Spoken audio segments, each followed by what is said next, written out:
last night in Chase Center as they knock off the Denver Nuggets 118-104. And that's just Fox Sports Radio cutting into our time here on Warriors this week here on 95.7 The Game. My name's Mark Graney. That's Dan Devone with you until noon on this Saturday. Dan, good morning. Things are good in the Bay. That was one of the more epic Bay Area sports days we've had in a long time. And the cherry on top was the Warriors winning their 5th consecutive game and snapping a 9-game losing streak versus the Denver Nuggets with that 118-104 win over Denver last night. What'd you think? What is going on here with the Golden State Warriors? Something special, Dan. I tell you what, maybe we all thought Draymond was a little out of his mind at the time during All-Star Weekend, but maybe a championship. And why not, the way this team has played? I mean, is there anybody, we don't mean to dive right into it, but why not? Who aside from OKC? Because I used to think you don't want to see Denver in that first round, but bring on the Nuggets. Let's see the Lakers in the first round. Is there anybody else that you do not? Is there an asterisk next to anyone other than OKC that you don't want to see in the first round or in the playoffs? It's a good question, and we'll take your calls, your texts, your YouTube comments on that all morning long. 888-957-9570. That's Dan Devone. I'm Mark Randy. It's Warriors this week. This gauntlet the Warriors are in the middle of right now that are nearing the end of kind of was obviously you needed to win games because you want to avoid the play-in, but it also was kind of like a litmus test. Like, okay, who exactly is this team? Because at the time of playing each of these teams, when you played Memphis, they were the 6. Or they were the 5. When you played the Lakers, they were the 4. When you played Denver, they were the 3. When you're going to play Houston tomorrow, they're the 2. And they've beaten all of them, and they've moved past one of them. They're now only a half game behind Denver, a game behind the Lakers. We could be looking at, if things break their way in the final 5 games, they could be the 3 seed, Dan. And I know Houston has been the team that I've always kind of wanted to see the Warriors play in the playoffs. They've been hot, so maybe I feel a little bit differently about that. Memphis doesn't scare me. I haven't always been on board with the people who are scared of Denver. I think they're kind of a paper tiger. They just don't really feel right either right now, and I know they've kind of had the history versus the Warriors. I think it's kind of been a lot of really close and lucky wins for them down the stretch versus this Warrior team. But the way they're playing right now, Dan, and you give them a week off going into the postseason if they avoid the play-in tournament, no one is going to want to play them, even OKC. Well, that week is really, really crucial. I think you cannot underestimate how they, as exciting as it is when we look about the teams in front of them and how potentially they can get into the 4 or even the 3 seed. When you think about where they were, what was it, early January? They were the 11th seed and under 500. Yeah, and when they acquired Jimmy Butler, they were a game under and tied for the 10. Yeah, but I think it was early January, I want to say, when they lost to Toronto. Remember the bottom had just fallen out on this season and this team? Maybe January 2nd around there. And then to be where they are right now, where you're talking about potentially a 3 seed, it's absolute whirlwind. But there is nobody. What was the date? Do you have it in front of me? I don't have it in front of me right now. Anyways, it was funny that to see where they're at right now, where it's a team that they can.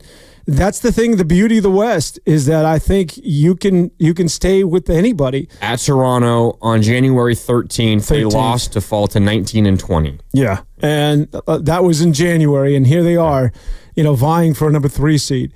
The rest is really, Mark, it's vital, though, I think, for this basketball team. Mm-hmm. And the proof is with what it is we've seen from Steph Curry. Remember Steph Curry before he hurts the tailbone? Steve Kerr's like, he needs a rest. He's exhausted. He has just been on fire the last month. And then fortunately or unfortunately, he goes out with that injury and suddenly he comes back and he's rejuvenated. Same thing with, Butler doesn't need the rest because he's had a month and a half of the season off. Draymond Green doesn't expend he's not perpetual motion like that of our man Steph Curry. But I do think the rest for a team when everybody is 35 years and older is vital to this team, which is why you've got to get into the playoffs. It'd be great to get the 4, the 5, or the 3 seed, just get in. Yeah, because the rest is so important to this basketball team, more so than anybody else. Oh, no doubt. There is not a team across the NBA who will benefit more from that week off than the Warriors. I think you can make the case the 6. I'd rather be the 6 than the 5 anyway, Dan. And you can't really play the I want to avoid this team game because at some point you're just going to have to beat a good team. If you want to win a championship, you're going to have to beat a couple, if not 3 or 4 good teams to win a championship. But I think I'd rather be the 6 than the 5, because if I'm the 5 and I happen to beat whoever's the 4, then I have OKC in the second round. At least if I'm the 6, I avoid OKC until a potential Western Conference Finals, and maybe you get lucky and somebody else knocks them off. But 3, 4, 5, 6 for me, Dan, doesn't really matter all that much. You just can't be in the 7 or 8. They could be anywhere from 3 to 8, and they have 5 games left. It is absolutely ridiculous that any of those seeds are still possible. Well, you can't lose, because we said this on this recent road trip. Well, that's a winnable game against Atlanta. Well, you'll take care of Miami, but watch out for that back 3. So you can't. Here we go again. There's just no room for error at this point. You can't lose to Portland, San Antonio. And I'm going to throw Phoenix in there as well, because Phoenix is just bad. Yeah, KD's out now. And KD, but even with KD and even with they had Jokic, won 4 in a row for a stretch there, looking like they were going to sneak back in. Now they lost 4 in a row. Yeah. That is a bad team. Yeah, so, but Dallas is going to make the play-in just by default, basically. And it's going to be those two, I think. Yeah. It's going to be Phoenix and Dallas in that play-in game. Or, Sacramento might still. In the 9-10. Sacramento still get a shot? Okay. Yeah. Well, yeah, I'm looking at it right. Yeah, well, the Kings are at the 10 seed. So the Suns are on the outside looking in. They're 2 games behind. The Suns aren't even going to go. No, the Suns are done. Wow. Yeah. All right. So there you go. You got to take care of the Suns. You got the Blazers and you got San Antonio. 3 teams you got to win. It's really going to come down to Houston. And then you got the Clippers. Last game of the regular season. I think that's going to decide a lot. A lot in terms of where it is that you're going to be. You think that might be win in your top 6, lose in your 7 or 8? Well, it could be a 6, or it could be a 5, a 4, 3. I don't know. I really think that Clipper game is going to be so important to them. And and the Clippers are all of a sudden good. I don't know what happened to Kawhi Leonard. Well, that's what happens when you don't play the entire season, right? Maybe just rest him until March, like they did this year, every year going forward, because he looks like Kawhi Leonard, not in Toronto. He looks like Kawhi Leonard from back in San Antonio. He's two-way Kawhi, and it's a good basketball team. Zubats is for real, and the Harden, he's not what he once was, but he's enough. And then Norm Powell's having a breakout season. And, believe it or not, Ben Simmons is serviceable for them. It's a weird basketball team that I don't think anybody wants to play right now. No, well, okay, so if we go through the Warriors' fear metrics in terms of opponents, I think OKC is on a tier by themselves. They're just so incredibly good. I think we are severely overlooking them because we just like to throw out the word inexperience and young. They're historically good. They just lost last night to Houston. They no longer can win 70 games. Not like that's a bad thing. They would have been the 3rd team to ever win 70 games if they had got that done. The most wins they could get now is 69. They're 64-13 right now with 5 games left. Houston, they've been playing awesome the last month plus. They're on a roll. I just don't know how their style translates into the playoffs. I think they need a legitimate go-to scorer still. The Lakers, if Luka figures things out, my God, how bad was he the other day? The Denver Nuggets, I think they're too thin, and they don't seem to be gelling right now. I don't know how Westbrook fits in there after what happened down the stretch against Minnesota.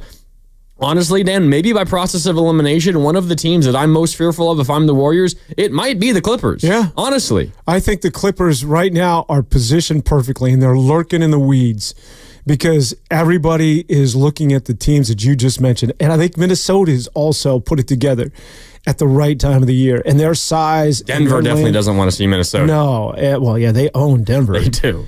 And Minnesota is also a good matchup for the Thunder, but we're not doing a Minnesota This Week show. But the T-Wolves are also very, very good right now. They've had their issues, but they put it together at the perfect time of the season because it's all about right now, who's hitting the top of the stretch and who's hitting their stride. And the Clippers, Minnesota, and the Warriors, and I'll throw the Rockets in there as well, are playing their best basketball on the entire season. So it's going to be fun. It's just so, you know what it is? It's just, I talked about this last week. It's fun to show up on a Saturday and do these shows. Because the relevancy is returned. Playoff basketball is returned. This is what we've grown accustomed to over the last decade plus of getting excited this time of the year, of getting into the playoffs and all of the craziness, all of the intensity. Draymond's good for something, whether it's a couple of technicals, getting thrown out of games, flipping off, whatever, visiting wherever he's at.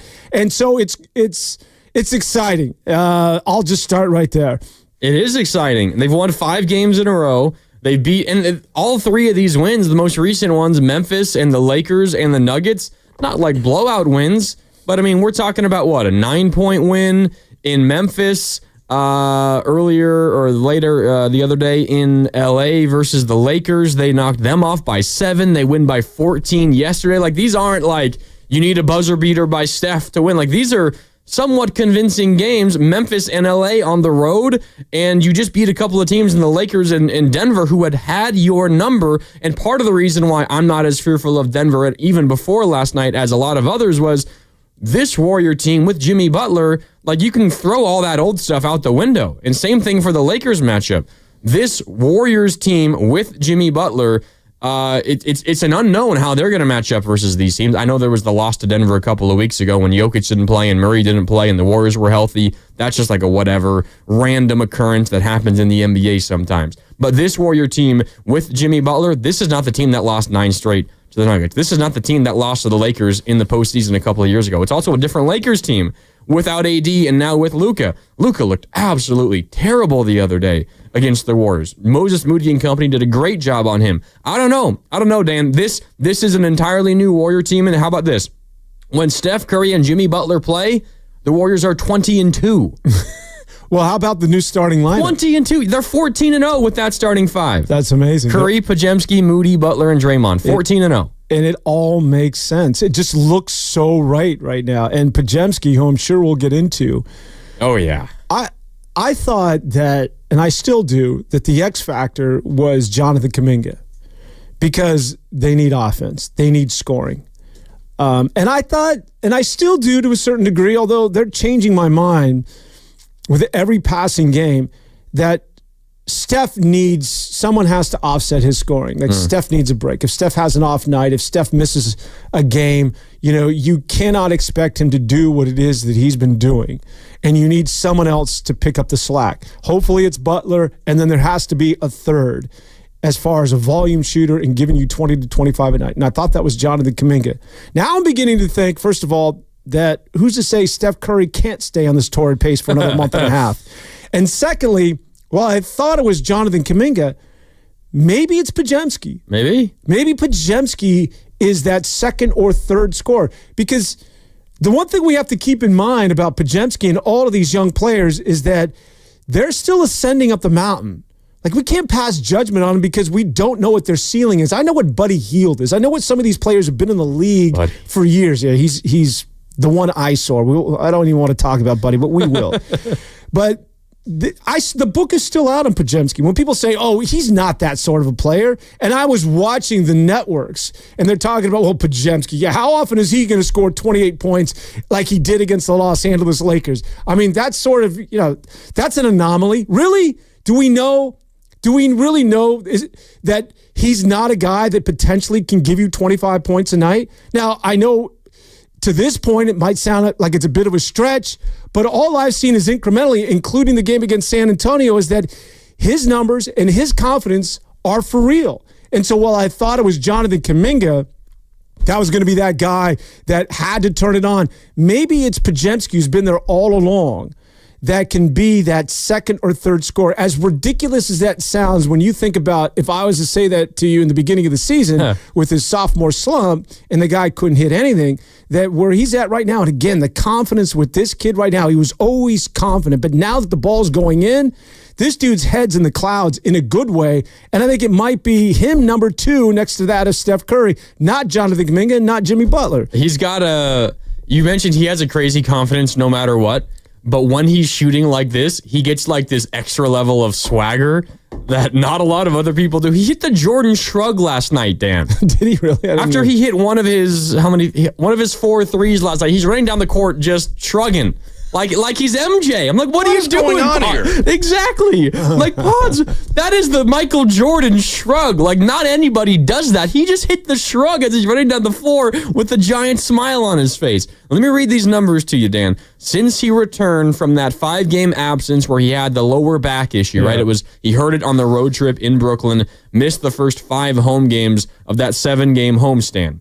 Since then, 9 games played. He's averaging 18.2 points per game, 6 rebounds, 3.3 assists, 1 turnover per game. He is shooting from the field 49.6% and from 3, 51.5% over 9 games. Like, he's not going to shoot 51% from 3 for the rest of the season and in the postseason. But if he's just like 40% from downtown, Dan, you're right. This offense feels entirely different, and maybe what they need from Kaminga is a little lessened.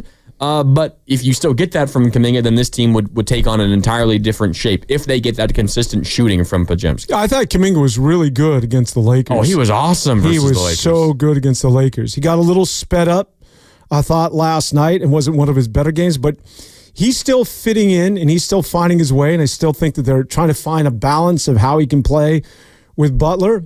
It's a bit of a challenge with Butler and Kaminga on the floor because I think Butler, you can clearly see that when it's a perimeter player, it works. When it's Steph Curry and Butler, the spacing works. Like the gravitational pull opens up everything inside for Butler. And Butler is always looking to pass, too. Yeah, and he's. I want to talk about that as well. As much as I love Jimmy Butler, a little too deferential. When you're that close to the rim, I'd like to see him finish. He's also not a very good finisher around the rim. Well, but either get fouled, it's just a two. There's a difference between getting into the defense, drawing a crowd, and kicking. Like they talk about puncturing the defense and kick, swing, shoot a three. Well, but it's a different thing when you have a step on a guy and you're about to lay the ball up, and he's deferring to guys who are shooting threes. He rarely just goes up clean. He'll like have a lane and he'll just like hit him with like a pump fake. And then the defense will recover, and he'll pump fake again, then he'll pump fake, and then he'll pass it out. It's weird. Yeah, and it's been good to this point, so it's hard to say that Jimmy Butler's doing anything bad, but I do think that could come back and haunt him. I want to see him be a little bit more selfish.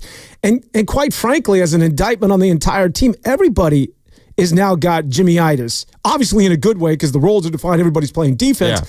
But everybody's getting deferential. I saw Moody on a break got the ball and then tried to give it up to Looney. I'm like, clearly it was a dunk or a layup, but everybody's being overly generous with the basketball. Kaminga on a break, I felt like had a golden opportunity just to go ahead, get fouled, get to the rim. But there's this idea of like, let's just share the love. And to a certain degree, yeah, I get it. But I also think that you'll never convince me, I don't know if this is old school or otherwise, that when you have an advantage on a player and you're going to the rim and you have a half step, it's a higher percentage that you're going to get the layup, the runner, or fouled than kicking out. And I don't care if it's Ray Allen in the corner or Steph Curry or the greatest shooters to ever do it or Podziemski. It is a higher percentage shot for you to get that dunk or that layup. I want the sure thing. I don't want to go Daryl Morey?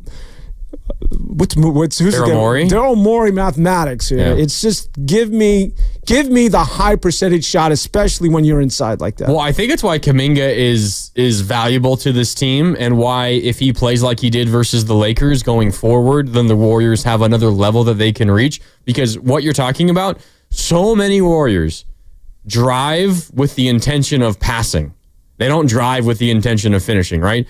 How many times does Draymond drive and like actively look to finish? He's actually been better at it lately. Like he's been more aggressive, but he generally is a driver to create, to dish. So is Jimmy Butler. Podziemski's not like a finisher around the rim. Although what I love about Podziemski, Dan, he's willing to take that mid-range jumper. Yeah. 5 for 7 in the mid-range last night. You know, he did not have that in his bag when he came into the league. He did not. He's got the quick little power dribble and then just up from 12 feet. The defense is worried about the drive into the paint, so they're not even there contesting, and he's making it at a high clip. But generally, you're right. The Warriors don't have a lot of drivers who look to finish. Kaminga is that guy. And if he can do that consistently, then that just gives them a couple of easy buckets every now and then. Yeah, Jimmy Butler will get to the rim, and it's not as though he'll dish off because two guys will collapse on him and give a little handoff to somebody who's in the dunker spot or somebody in a better spot who's also under the rim. He literally will get to the rim, jump in the air, and instead of getting that layup or that bunny, he will pivot his shoulders entirely the other direction and throw out to the three-point territory to whoever's out there. I mean, it's been successful. I do think it could come back to Hanya. I just like to see his numbers go up a little bit and him be more of a threat. And I get it. It's good to get everybody involved, but be a little selfish, my man. And the 650 on our text line, 888-957-9570, says Jimmy loves passing out to Draymond for three because he's always open. That's the other thing. It's one thing if you're passing out to Steph or to a hot Podziemski or to whoever it is or to Quentin Post, But if you're passing out to Draymond Green on the three-point line, like I'd rather take my chances on a contested Jimmy Butler lay-in than a Draymond wide-open three-pointer. He did that last night. He does it all the time. Yeah, and Draymond clanked one, and it just jumped out at me. I was like, come on, you've got to stop that. And vice versa, Draymond has really developed a special rapport with Jimmy Butler and that lob pass inside. I think they had a conversation early on when Jimmy Butler first came to town. He's like, just throw it up to me. Well, they call him Megatron because he catches everything. Yeah, he's just like, just throw it high, and I'll go get it. I'll climb the ladder. And Draymond Green does that at least a couple of times every game. Oh, yeah. Where he recognizes that he's got that advantage. And so that sort of chemistry has developed and taken off really fast between those two. Yeah, no, it really has. And I mean, the Warriors, I mentioned the 20-2 when Steph and Jimmy play, the 14-0 with this starting lineup. They're 21-5 since Jimmy Butler debuted. And when Jimmy Butler plays, they're 21-4. That is a gigantic sample at this point now, Dan. Like, this is not, we can't use the excuses of, well, who have they played? They've beaten up on bottom feeders, and the good teams they've played haven't been fully healthy. Like last night, Jamal Murray didn't play. Remember when they beat the Bucks in Milwaukee? Giannis didn't play. Like, no, we can't do that anymore. This is a big enough sample that this is truly who the Warriors are. Doesn't mean they're going to win a championship this year, but it means right now, 2 weeks left in the regular season, or a little less, 5 games left. They are playing as good of basketball as anybody in the NBA, and that's exactly what you want to be doing at this part of the year. All right, let me ask you this, and I said this off the top of the show. I still think they're still too Steph-centric. What say you, and if Steph is having a bad game, are you comfortable with Steph having to score north of 30 points a game for this team to be good, essentially? And again, keep in mind that now I'm sort of convinced that maybe Steph has it where, and this is why he needs that week off. If he gets the week off, that maybe he can just continue at this pace and we don't have to worry about it. But is it a concern that everything is centered around Steph Curry and one player that has to score the basketball at a high volume and at a high number in order for you to win games? I don't know if like a concern is the right word, but I mean, it's definitely like a factor. Like I feel comfortable. And by the way, that's almost applicable to just about every good team in the NBA, but a little bit more so, I'd say, with the Warriors. Yeah, I think so. And I feel like pretty confident over the course of a playoff series that Steph could average 30 for you. Like that seems pretty commonplace, which is crazy to say that's how good that he is. You're not going to get this shooting from Podziemski every night. You're probably not going to get this shooting from Moody every night. But you probably are counting on an uptick from Jimmy Butler and maybe an uptick from a couple of other guys. You're not going to get the shooting from Quentin Post, although he's kind of come back down to earth in the last couple of games.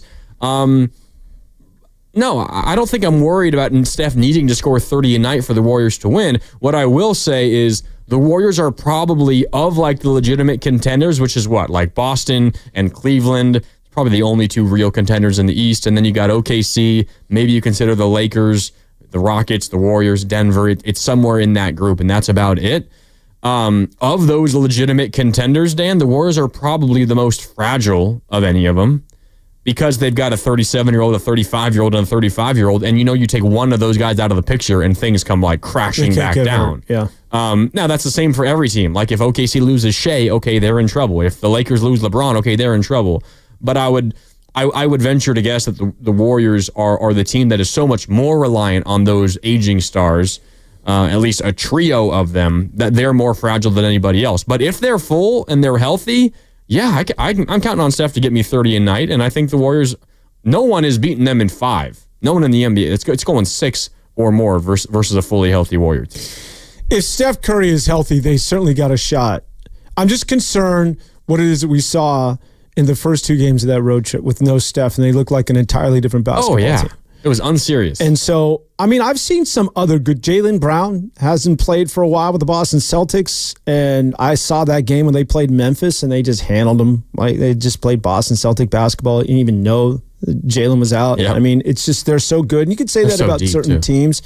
But if Steph Curry, not only if he's out, but if he's having an off night, which is why what it is that Podziemski's doing is so crucial to the success of this team. I thought it would be Kaminga, but you need to see somebody else who is going to be an offensive threat, somebody else that you're going to have to run off the line.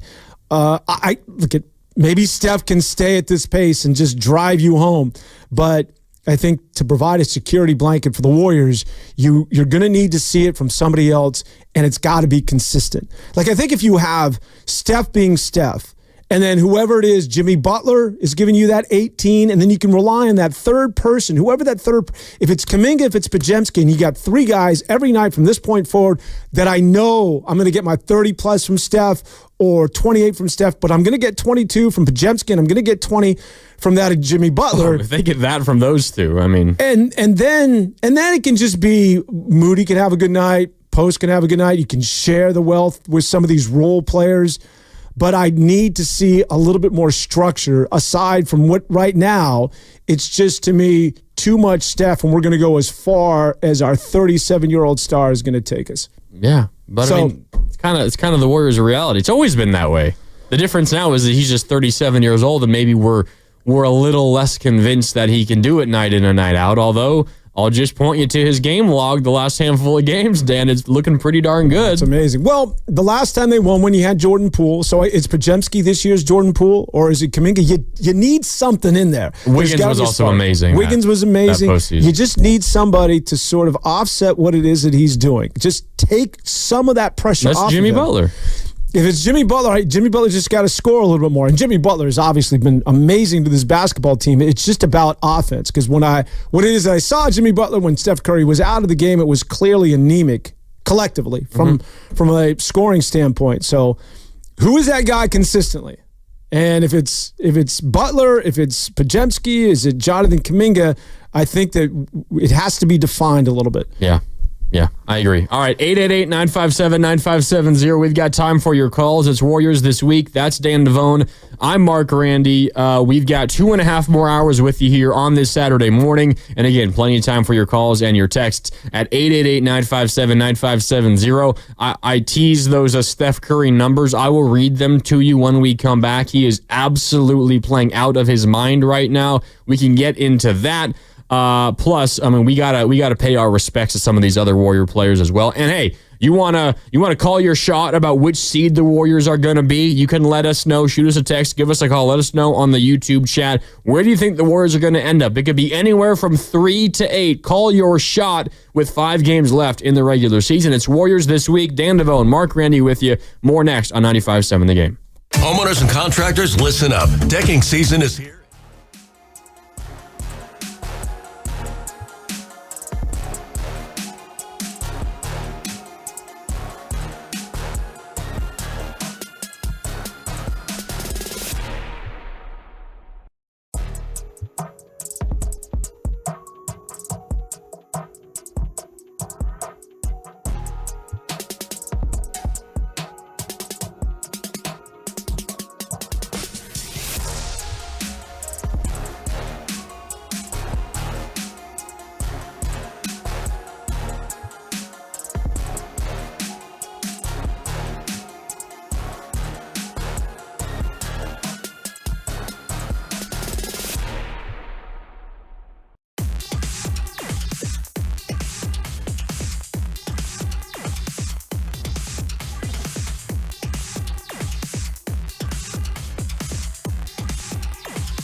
Curry left side, probing the defense. Bounce pass to Butler, who wasn't looking to Draymond. Back to Curry. Relocation three. Right wing!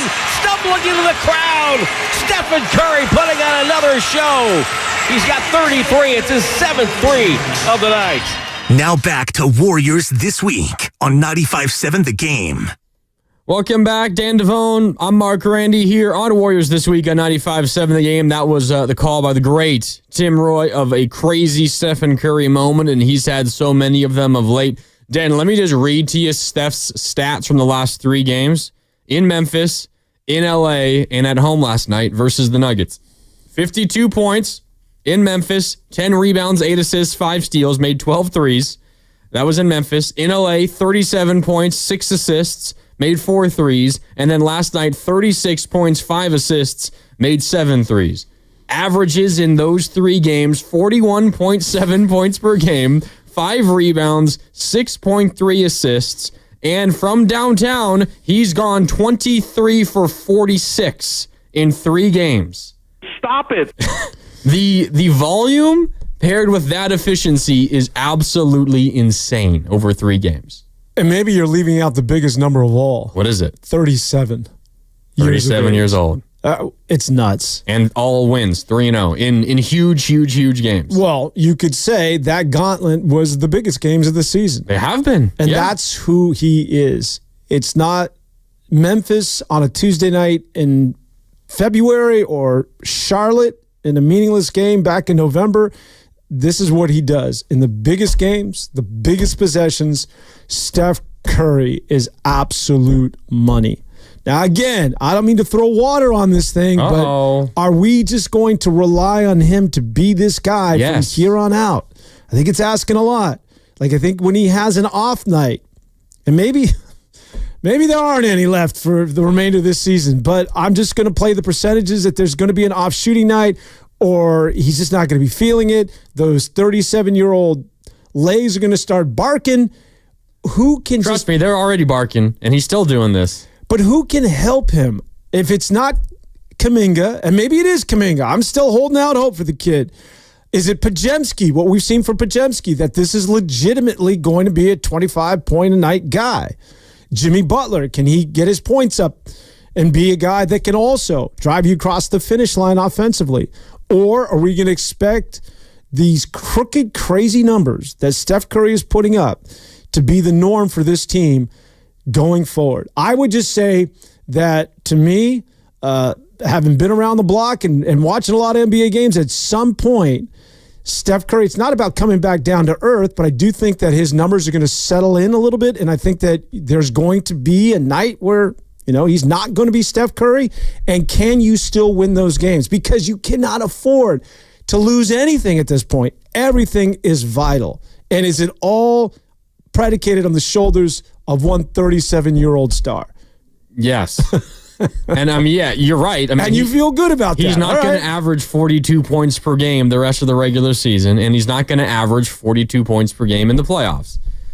But what I'll say to you, Dan, and I hear your point, but I don't know how this is really all that different from past Warriors runs. I know you threw out Jordan Poole in 2022. He had an amazing regular season, and he had some moments in the postseason. It's not like, though, he was just giving you 20 points every single night in the playoffs. Postseason, I would say he was I don't know with the numbers, I would say he was averaging more than 20 in the playoffs. Especially that first round against Denver. Remember that first? He started to begin the series. Yeah, because Steph was coming off the injury. He was a guy that was leading you in scoring. But even if you go back to the Kevin Durant years, Dan. Yeah. This was a Warrior team that, without Steph, you struggled. Oh, yeah. But how old was Steph back in he's late 20s then. Yeah. But I'm saying even then, when you had Kevin Durant on your team, if Steph had an off night or Steph missed time, like you look at the splits, I don't have them in front of me, but you look at the splits. Warriors with KD, without Steph. Warriors when KD was on the roster, but without KD and with Steph. And those two splits, when either KD or Steph was in the game, not both. The Warriors were like as good as ever when Steph was on and KD was out, and they looked like an average basketball team with just KD and no Steph. Like, Steph has always been the fulcrum. And maybe they're so Steph-centric when he's in there that when he's not in there, they're not sure what to do. And that could be fair. But all I'm saying is it's always been that way. And I know the difference now is he's 37, but their fallback option has always been Steph, save us. And the fallback option again this year is Steph, save us. It's not really that different. I don't know what other option they have. The recipe to win for the Warriors has not changed.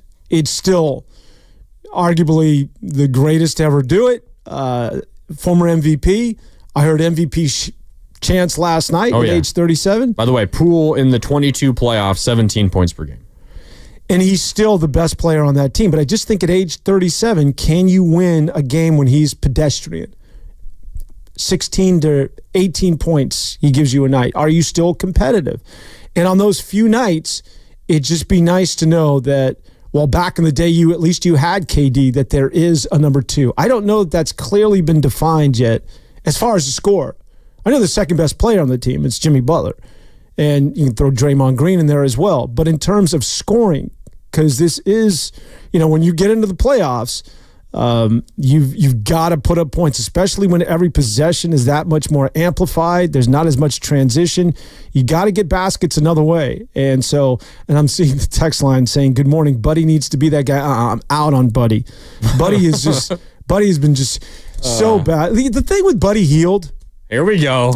He could shoot. He could be that guy. I think he's the only other guy, when you say, aside from Quentin Post, who from the perimeter. He'll catch fire and he'll go 7 for 10 from downtown one game randomly. And then he'll go 0 for 7 the next game.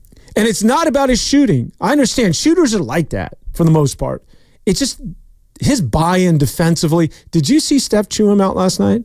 I didn't catch that. Oh, wow. When was it? You guys got to find that on YouTube. There was one point where he denied passing, and this is what he does. He's just quirky. He's just not that guy. He doesn't fit the Warrior way. I've been harping on this for months. There was a key possession where they had an advantage. It was a 3-on-2. It was a break. And again, he's in deep, and I'm like, okay, give me that left-hand layup. He doesn't. He being Buddy Hield. Buddy Hield does not give you the layup. He ignores Steph, who's out in front. And he throws some weird alley-oop, I want to say, to Moody, and it went out of bounds. And so Steph was pissed. They went back the other way. There was a dead ball timeout. Steph was on his butt under the hoop, immediately jumped up and goes, hey. I thought he was screaming at a ref. I thought he was going after maybe another player. I'm like, whoa. He went directly at the chest of Buddy Hield and pounded him in the chest and saying, bro, you got to think. What are you doing? And then obviously he ends it on a positive note and was like, come on, man, we got this. Classic stuff. But he chewed Buddy Hield out saying, my man. And if you were listening this morning, come with me. I know I'm not the only one who saw this. He's like, bro, you got to get on the same page. And that's my thing with this guy. He sometimes is just like, he's a drifter. And he's not. Well, this team has clearly been defined with defense and Buddy Hield, which is why I think Podziemski, and you're seeing guys like Moses Moody and obviously Draymond Green, 50-50 balls, hustle plays. That's where they live now, because that's the way Jimmy Butler plays. That's not Buddy Hield. And that's been clearly, he's sort of on the outside looking in defensively. And I think he's just this odd fit now. And it really got accentuated last night with that weird play through an alley-oop. Again, just score the damn basketball when you're that deep into the lane. And he also did not find Curry, who was out in front, and it came to a head last night. Albeit, Steph Curry was giving him some sort of emotional support, but also at the same time, letting him know that, bro, you screwed up again. Yeah. We'll go to the phones here in just a second. Theo, I see you. We're coming to you in a minute. There was a moment for me about Buddy Hield, and we don't need to spend too much time on Buddy. This is a happy day. Sure, we can chew. Come on, Siobhan L, my man. I'll rip you for the next 2.5 hours. But there was a moment in L.A. the other night. I think it was the third quarter. Warriors were up by somewhere around 8 points, but it had been up to 14. The Lakers were in the middle of kind of a mini run, and Crypto, the arena down there, no longer Staples, was kind of getting into it a little bit. You could kind of feel the momentum shifting a little bit. And Buddy Hield, in transition, without even looking for a better shot, takes a deep left wing transition three. And like, it's not like he was wide open. There was a dude in front of him and got up to contest, and he must have been like 5 feet beyond the line. And he just, in transition, off the dribble, pulls up and shoots. Clank, not even close. And Steve Kerr, like, the next opportunity he has, immediately calls a timeout and like subs Buddy Hield out. It's like, what are you doing, man? Before we get to the phone lines, what are you doing? Speaking of that LA game and some of these young players, we talked about Podziemski's confidence. We got to talk about Quentin Post chirping at LeBron James. Oh my God. And Luka Doncic, which I thought was hilarious. Post, he's a madman. He is. He's a 50-something overall pick out of Boston College, and he's out there talking trash with LeBron. And LeBron's like, who the hell is this guy? He got into it with Luka, too. Yeah, he did. Hilarious. Quentin Post, man. He's a trip. There's no doubt. 888-957-9570. Warriors have won 5 in a row after last night's win over the Nuggets, 118-104. It's Dan Devone, Mark Randy with you on Warriors this week until noon. Let's go out to the East Bay where Theo is standing by. What's up, Theo? What's up, boys? Thanks for taking my call. I'm on a lunch break right now working like you guys, so shout out to everybody working on this Saturday. But, yeah, beautiful day yesterday. Both teams won. Warriors, they beat a damn good team yesterday, and I think they're the hottest team in the league right now. And to answer your question about seeding and where I think they'll want to end up at, I think they go for that 3rd seed. I know Nuggets and Lakers, they both got hard few next games for both of those teams. I think Nuggets, they got the Kings and the Pacers the next 2 games, and LA, they see OKC the next or twice. Yep. And I don't know what OKC or Houston is doing. If they're going to rest guys, get ready for the playoffs, but that's not an easy game stretch for both of those teams. So for the Warriors, hopefully they end up in that 3rd seed. We take care of Houston tomorrow. And Mark Willard shows up to that studio in blue and yellow face paint. Oh, cheers, boys. Yeah, he will. Theo, thanks for listening. And those of you who are not sure, Mark Willard made a bet that if the Warriors won at least 3 games in this 4-game gauntlet, and they're 3 games into it, that he would show up in blue and yellow face paint in honor of the Warriors on Monday. So the Warriors have already won 3, and they've only played 3. So he's showing up in blue and yellow face paint on Monday. Yeah, so tune into that, and you're going to want to be on YouTube to see that. Theo, though, saying the 3 seed is what he thinks the Warriors are going to end up with. He does bring up a good point in terms of the schedules. You get home court advantage. You get home court no matter what. You take on the 6th seed, which we have no idea who that would be at this point. It's impossible to like try to get yourself in a good matchup because there's so many different ways this could still turn out. Just get as high as you possibly can, and bottom line, avoid the play-in tournament. In order for the Lakers, Dan, to climb up to the 3, they have to pass both Denver and the Lakers. The Lakers are a full game ahead of the Warriors. What's the tiebreaker? The Nuggets are a half game ahead. Both those teams have the tiebreaker over the Warriors. So with 5 games left for the Warriors and the Lakers have to lose twice. The Warriors have to win out. The Lakers have to lose 2 times more than the Warriors do the rest of the way. The Lakers schedule the rest of the way at OKC tomorrow, at OKC again on Tuesday. Yeah. At Dallas on Wednesday. So an OKC Dallas back-to-back. Dallas will be playing for something. That'll be an important game for Dallas. Friday at home versus Houston. And then a week from tomorrow in Portland to close the regular season. Wow. On paper, a challenging schedule. I don't know exactly what OKC will be playing for. Are they resting anybody? Because now you can't get to 70 wins. Yeah, the only thing that's not locked up for them is best record in the NBA, and you then would guarantee home court throughout the postseason, even in the finals versus a Cleveland in that potential matchup. Dallas will be playing for something. Houston probably won't be playing for much at that point, and Portland won't be playing for anything. So who knows exactly how those games will go, but on paper it's a really, really challenging schedule, and you could theoretically find 2 losses there for the Lakers, and if the Warriors win out, the Warriors would pass the Lakers. Meanwhile, Denver only has 4 games left. They have the tiebreaker over the Warriors. If the Warriors win out 5-0, the Nuggets have to lose at least 1. They have to go 3-1 or worse. Warriors have to win out, or for every extra Denver loss, the Warriors can lose 1 more. But Denver's Final 4 at home versus Indiana tomorrow, in Sacramento on Wednesday, at home to Memphis Friday, and then in Houston Sunday to close the regular season.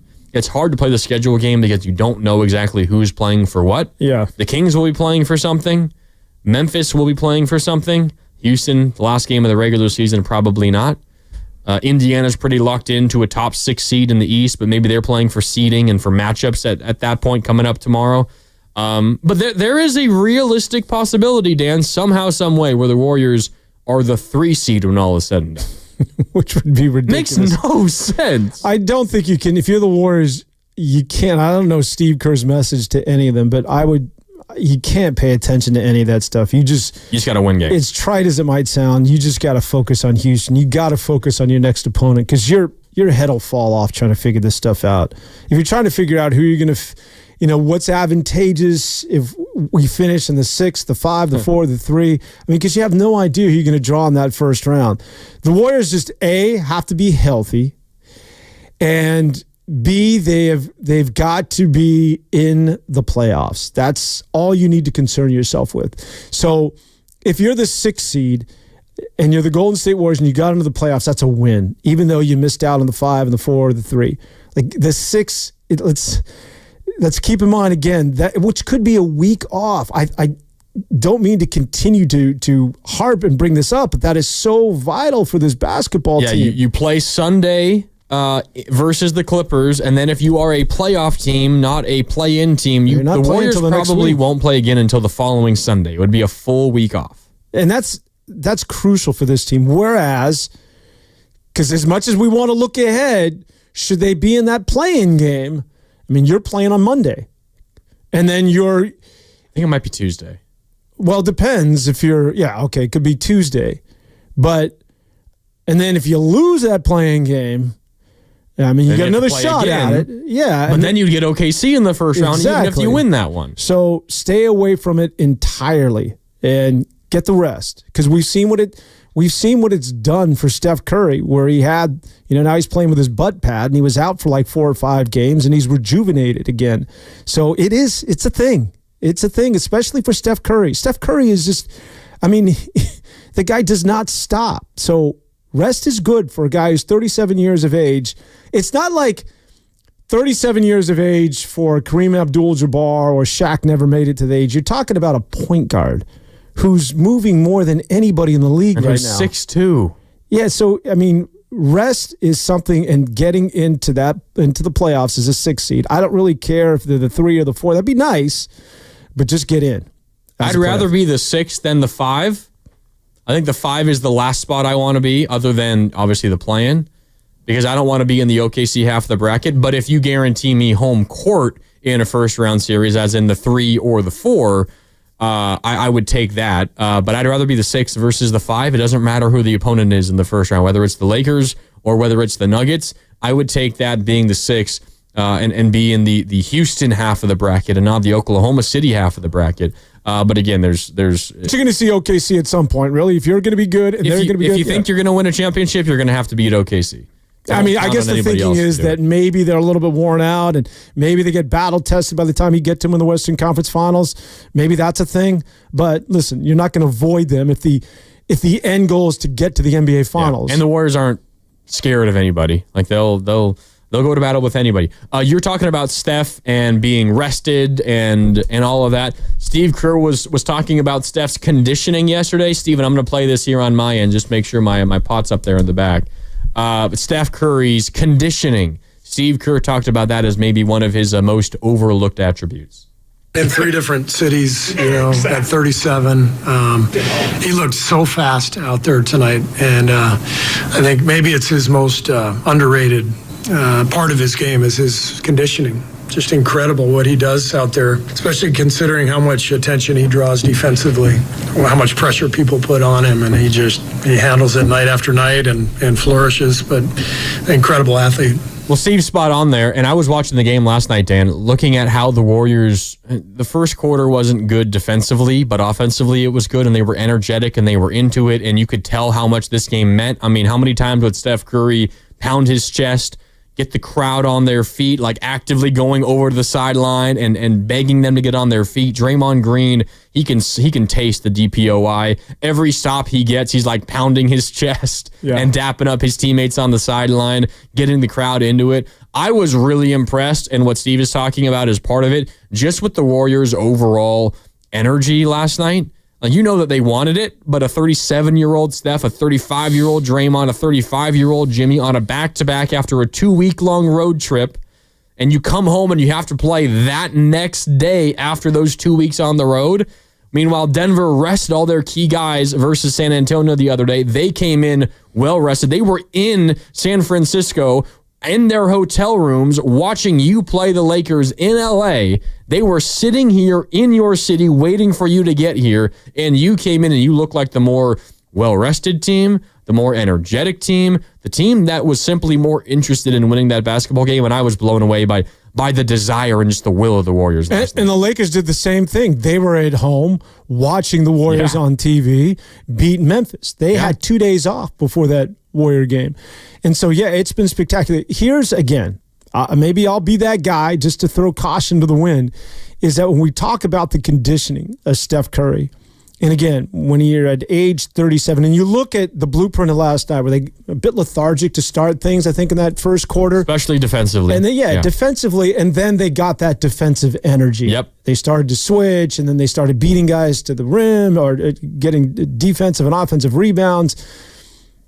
For the Warriors, again, for a team that is void of that quote-unquote big, and they don't have a Joker, they don't have an Anthony Davis, but it doesn't matter. They won a title with Kevon Looney. They've done this before. But what they have to do, Grant, and this is why it gets back once again to why rest is vital, is that they have to expend more energy because of that.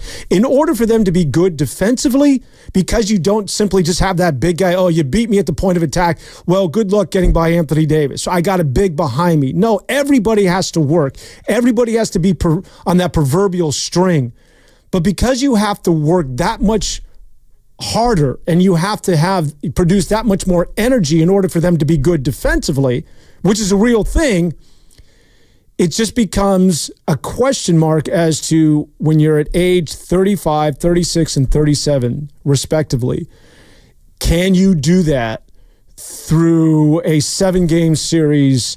Not one, but potentially 3 or 4. That's the question for the Warriors. Again, when we talk about the conditioning of Steph Curry, and when we talk about this team which does not have that big, and how do they get it done defensively? Well, it's all about help defense. It's about that collective energy. So in order to have that energy, you got to be well rested. And the question that I have is it sustainable when you get into 7-game series and you're going not only in the first round, but you get to the semis and to the Western Conference Finals, does it become a thing that you don't have those sort of legs to expend that amount of sort of productivity in order to be competitive from a defensive standpoint? So what are you saying? You're saying you're fearful they're going to run out of gas at some point? I'm just saying that because this is the way they play defense, that it has to be a concern when you talk about conditioning of a team that's that old, when your foundational pieces are that old. Mm-hmm. So maybe it gets, again, back to you got to get into the playoffs, get that week off, but you have to think about this. It's a little bit different than the other teams that have. OKC is big. I would say with Şengün, Houston's big. Just about everybody aside from that of the Lakers have big rim protectors. They have guys that can just simply block your shot or will scare you off from getting into the paint. The Warriors don't do that. The Warriors have to switch. They have to help defend. They've got to double and triple team. They've all got to talk to one another, and that just is expending a lot of energy. And as you get deeper into the playoffs, my concern is, are they going to be a team that's going to have that same sort of ability to attack and be that same team as they were in the first round as, say, in the Western Conference Finals and or the NBA Finals? I think one area where maybe history would prove friendly to your point, Dan, is you look through the Warriors' successful postseason runs, and I'm talking about like everything other than the series or the playoffs 2 years ago when they beat the Kings, then lost to the Lakers in the second round. Everything else has been at least getting to the finals. So all of those finals championships or finals losses, the Warriors entered the postseason in those years, not cruising, but with the ability to take it easy down the stretch because they were either the 1 seed, they were the 2 seed, they were the 3 seed, and they didn't have to push to make the postseason. They have been on like just a marathon for 2 months now, and they've been sprinting the entire marathon because they dug themselves such a big hole. Like, it's amazing that they were the 10-11 seed, and now there's a possibility they could be the 3. That's possible because they've been playing like their backs have been up against the wall for 2 months now, because they had been. They still are. They're 20-2 when Steph and Jimmy play, and they're still a game ahead of the teams that are in the play-in right now. Like, their backs are still up against the wall. Remember in 2022 why it felt like Steph was so ready for that postseason? He missed the final 11 games of the regular season, whatever the number was, something like that. Final 10, something like that, games of the regular season. And, you go back to 15, 16, 17, 18, 19, 5 straight finals appearances. The Warriors were the 1 seed or 2 seed or 3 seed in all of them. And they had the ability at this stage of the season to say, you know what? We don't really need to push for these wins anymore. Like, let's just get ready for the postseason. And now you have the added week off with the play-in tournament now. But the Warriors, not that there's a large list of examples of them pushing hard and failing in the postseason. It's only because they haven't really ever had to push hard and they've always gone to the finals. But there isn't a lot of history to suggest that the Warriors are a team that in a 2-month sprint to just get to the postseason then still has enough left in the tank to go all the way through the playoffs. And this is also on an added point to the team that's now 37 years old, 35 years old, and 35 years old. Yeah, and to your point where you're talking about and you laid out these different scenarios where you can catch Denver and or the Los Angeles Lakers, it included the Warriors had to run the table. Ideally for me, I like to get the monkey off my back. Like, I don't want to go into the playoffs undefeated or in the midst of a winning streak because you're going to get that loss at some point. Like, ideally, like you said, if you're the 1 or the 2 seed, you want to shut it down. Like, you can, if you're going into the playoffs and you've won 5, 6, 7, 8 in a row, well, I'm sorry, but the percentages are that you're going to lose at some juncture. And so at some point, because the playoffs, if you are indeed going to the NBA Finals, keep in mind, the NBA Finals don't start until early June. It's 2 months away. It's barely April. Yeah. So it's a long road ahead. It is. And you just, you have to think about, you have to think about sort of the health, the conditioning, and just where this team is at in terms of their age. Yeah. No, I mean, it is a long, long road ahead. There's no doubt about it. But considering how this Warrior team is playing right now, there's very few teams across the NBA playing better than them. I mean, it's OKC. Cleveland hasn't been playing as great of late, although they have won 3 in a row. It's Boston, who's been on fire of late. Houston's been playing amazing, and it's the Warriors. The Warriors are right there smack dab with that group.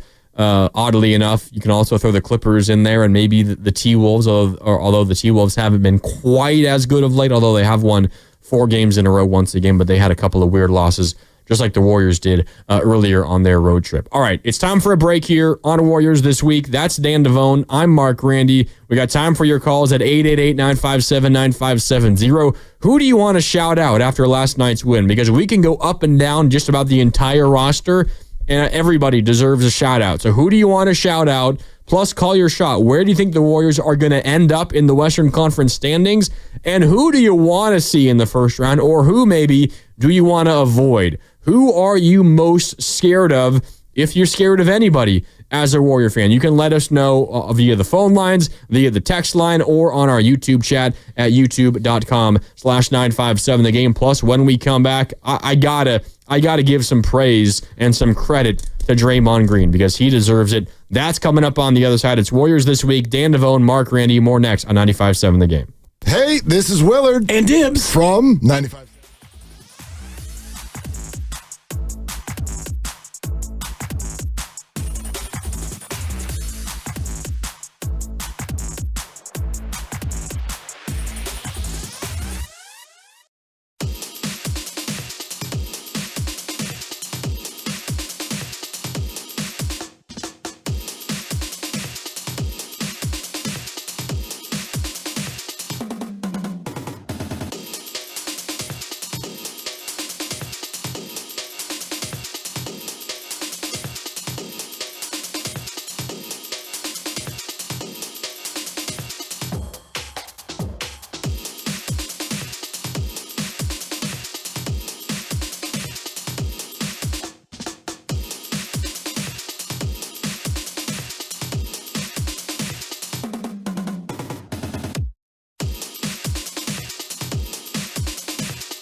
Shot clock turned off.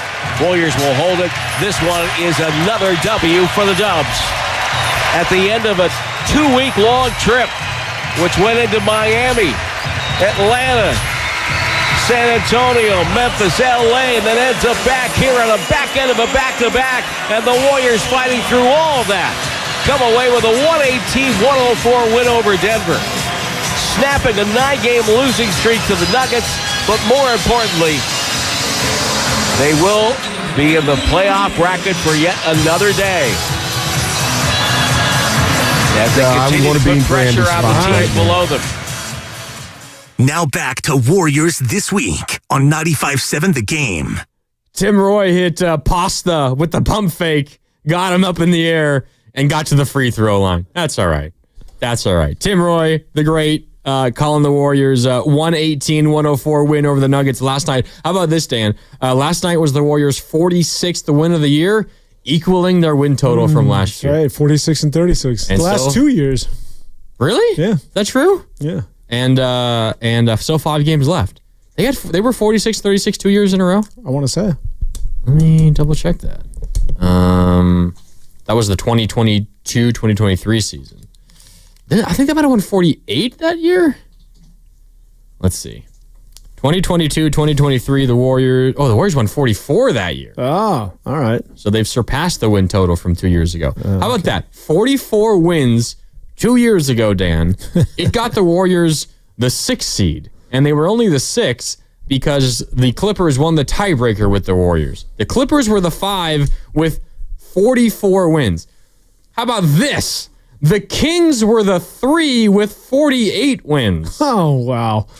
48-win Kings were the 3 seed. 48 wins right now with still 5 games left in the regular season. 48 would have you as the 3 with still 5 games left. Well, think about that Kings fall from grace. Oh, my God. From a 3 seed to a team that's barely hanging on. They going to clean house this offseason? Oh, what are they going to clean house with? There's no future over there. I don't know what they're going to do. That's just a mess. It really is. That shows you what happens when you have bad ownership. Yeah, I feel for Kings fans. I really do, because they finally got a taste of what a positive build for the future, and then it just all came crashing down. Now, a couple of years later, it's Levine and DeRozan, and then what? It's just Sabonis. What happened? Sabonis isn't going to want to sign another contract there, and they're going to probably trade him at some point. It's a mess. It's a mess in Sacramento, no doubt. We're talking about Steph's conditioning and this Warriors team's age, and do they have enough gas in the tank, and the style with which they have to play defensively, and how it causes you to wear down potentially. And then we had Draymond talking about this post-game last night, Dan. Here's Draymond just talking about how dang tired he is. I'm exhausted. I just want to go home, relax, go to sleep. I'm tired. Hopefully you're still sleeping, Draymond. He at one point said, "I'm sorry, I'm sounding like Klay Thompson at this podium right now. That's how low energy I am." But he's exhausted, and you can understand why, Dan. Although I will give him credit, because I don't know how you felt watching the game last night. I can say the same thing for Steph and for Jimmy and for everybody else. Watching Draymond and those Warriors last night, it did not seem like they were exhausted or tired. Oh, he left everything on the court. That's why. He's playing. I saw Vegas odds. He's the favorite. Oh, he's going to win DPOY. Well, that's amazing. That's amazing.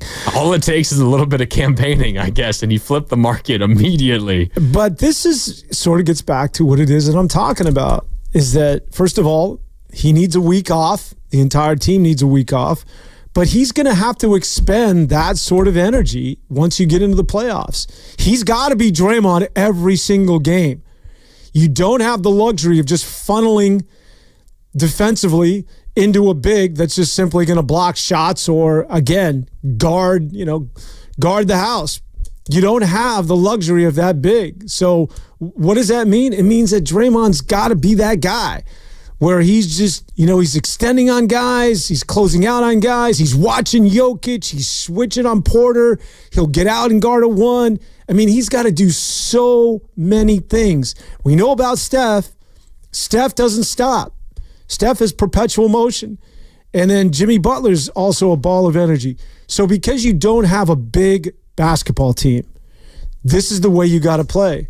And so it's it's a little bit daunting that, he's that spent, because this is, once again, this is the blueprint if you're going to indeed win that NBA championship, Draymond. Yeah, so he's exhausted, and rightly so.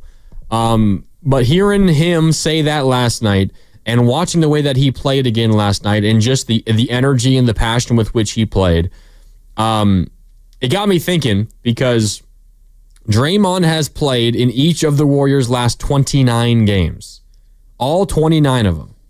He missed essentially like 11 consecutive games right before that. He had the lower back disc issue, and then he had the calf tightness, which was related. He returned for one game but only played in 3 minutes. So essentially he missed like 11 straight games with that issue. Since then, and it kind of coincides with the Jimmy Butler acquisition, just a couple of days before that, he has played in every game since. 29 games, he has played in all of them, and the Warriors are 22-7 in those.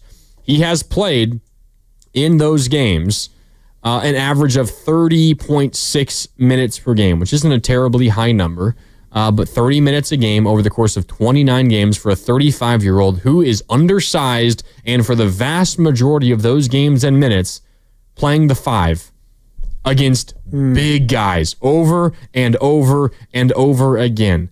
And he has been playing amazing basketball in that stretch. He's averaging 10 points per game and 6.5 rebounds and 6 assists. And okay, ho-hum, the numbers don't jump out at you. But when you consider, Dan, what Draymond has been doing on the defensive end in every single one of those basketball games, and the physical toll that he is taking on night after night after night. We've got games against Anthony Davis, but while he was still a Laker on this stretch. We've got games against Giannis in this stretch. We've got games against Alperen Şengün. We've got games against Paolo Banchero, multiple games against Banchero of the Magic. We've got games against Karl Anthony Towns. We've got games against the physical as hell Detroit Pistons. You have so many big, tough, physical teams the Warriors have had to play and have beat, by the way, and they have essentially been saying, Draymond, you're our 5, go deal with it, we trust you. And Draymond has been up to the task almost every single night. I think he deserves an incredible amount of praise for how he's handled this. I mean, you know what he is as a competitor, but the fact that his body has held up and he's still playing at this level after 29 consecutive games played, doing what he has been doing, playing the 5, it's nothing short of amazing. And we talk so much about what Steph is doing at 37 and what he's doing is an outlier. What Draymond is doing at 35 as a defender is also an outlier, and I think he deserves credit for it there. Including last night against the Joker. Yep. Which really, when you think about it, Draymond's 6'6", Joker's 7'1", yep. And we just say... There you go, Draymond, go do it. Yeah, yep. And he does. Good luck. For the most part. I do want to say...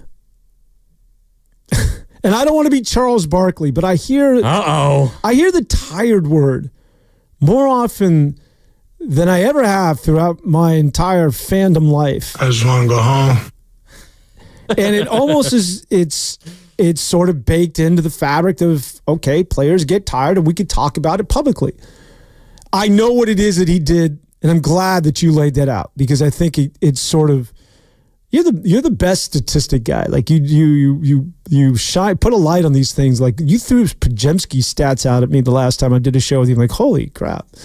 Remember his plus minus numbers historically over he's like in the top 15 all time or whatever it was. But listen, playing 29 consecutive games, it's against the teams that he's had to take on. It's rare in today's NBA. It's rare. I get it.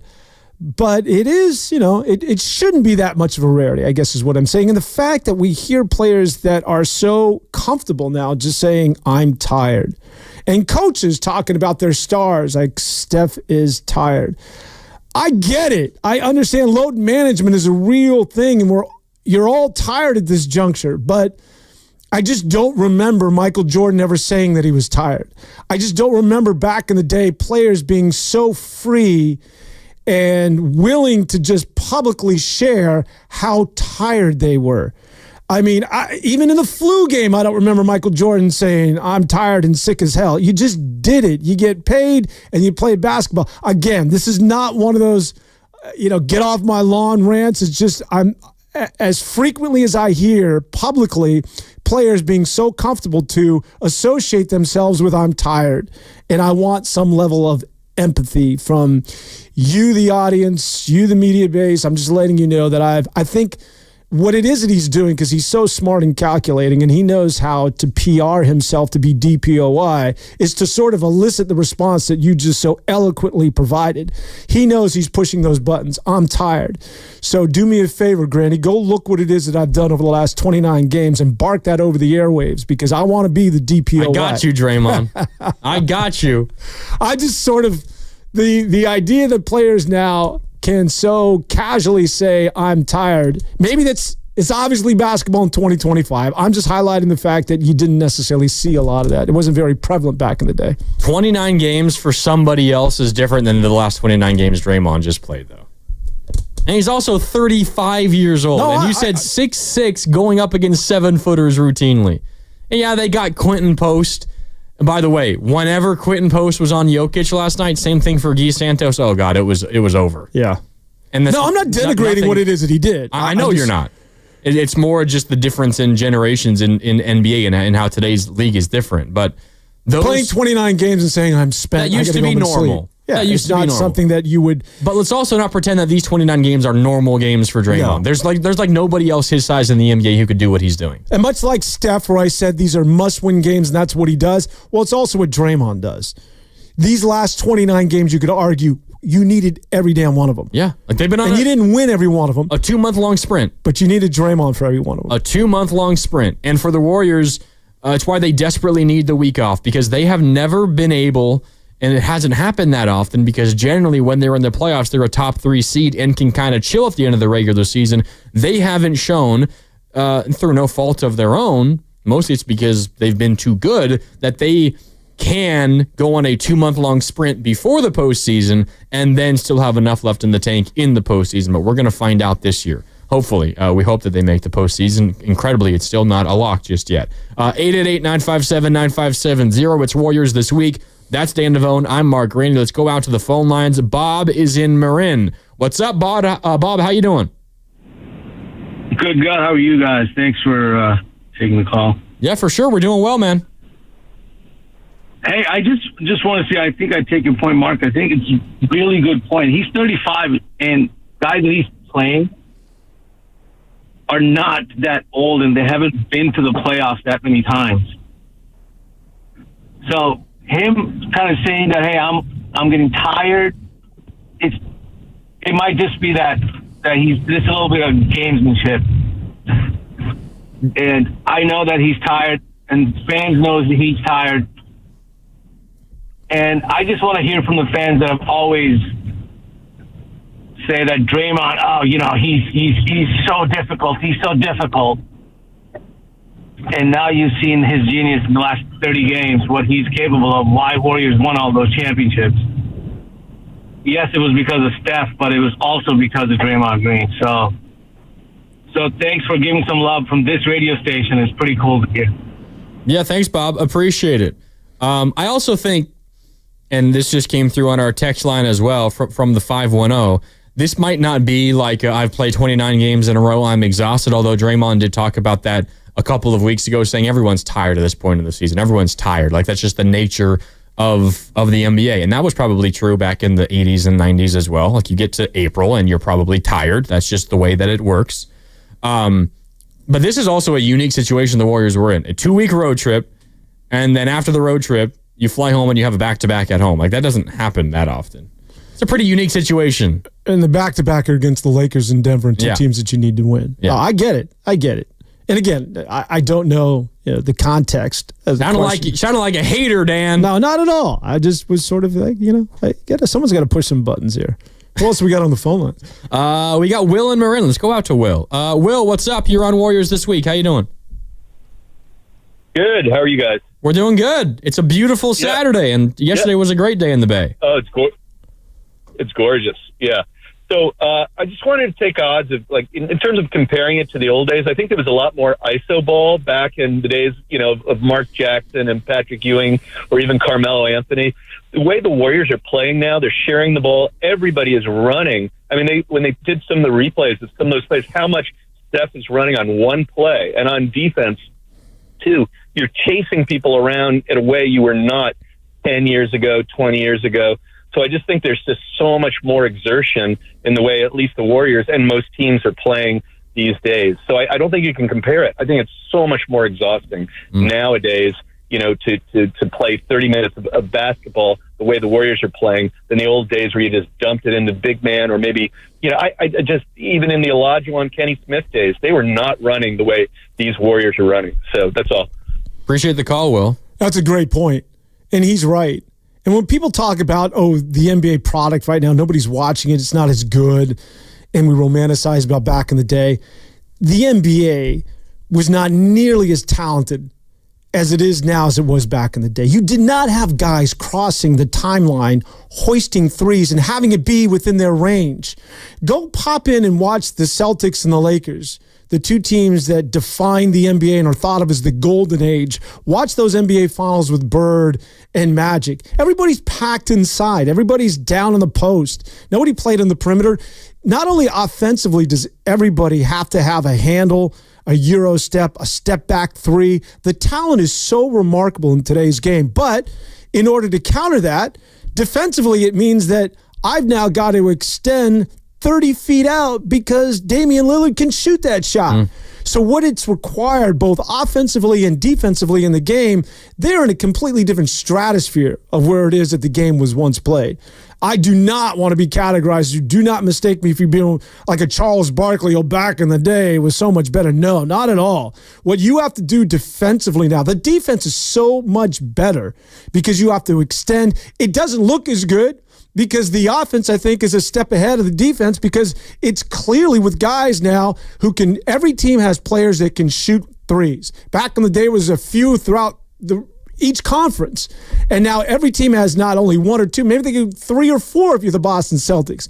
And then everybody has a handle. You have bigs that don't just post up, but they'll get 20 feet from the hoop and they can shoot it at a high clip. And not only that, if you want to extend on them, they can put it on the deck and get past you as well. The game has never been as played to this level from an athletic standpoint in the history of the association. And so, yeah, again, I recognize that what it is that's required of today's defenders, where you don't just simply have to get down in the post and it's Patrick Ewing against Olajuwon, or the Knicks back in the day, or the Pistons where you just go in and it's like a WWE match. You're just in there throwing bows and pushing guys. Now you've got to get out and you have to be fleet of foot. You have to be so skillful in order to be good defensively. And it's why I think Draymond Green should be your defensive player of the year.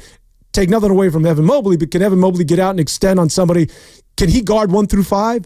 I know Draymond can. So I guess I'm defending myself in that. I hope people don't misinterpret what it is that I was saying. Oh, they're misinterpreting it. And maybe I should have just kept it into wraps. When I just hear the tired word, I'm just a little sensitive that players are now so comfortable that they can marry themselves to telling everybody publicly, I'm tired and feel sorry for it. Well, I'm tired. We compare eras and we talk about like the 80s or the 90s. And yeah, it's the Patrick Ewing and it's the Jordan rules and it's Bill Laimbeer and those Pistons, right? And we think of like how physical it was, right? And you couldn't get away with, you were going to get hit. You were going to lower your shoulder. We were going to run you over. We were going to tackle you. We're going to try to hurt you. Like, that's what basketball was. And back then, it was a man's game. And it was whatever the argument was. That's one thing. And yeah, sure, could you say it was more physical and maybe more physically demanding, like in terms of like bruises and all of that? Okay, sure, maybe. But then you look at what those defenders had to do, and it was, all right, Ewing is going to get himself onto the post. I am going to try to fight him for every inch, and I'm going to stand up, stand tall, puff out my chest, and hope that he can't back me down. That's not easy.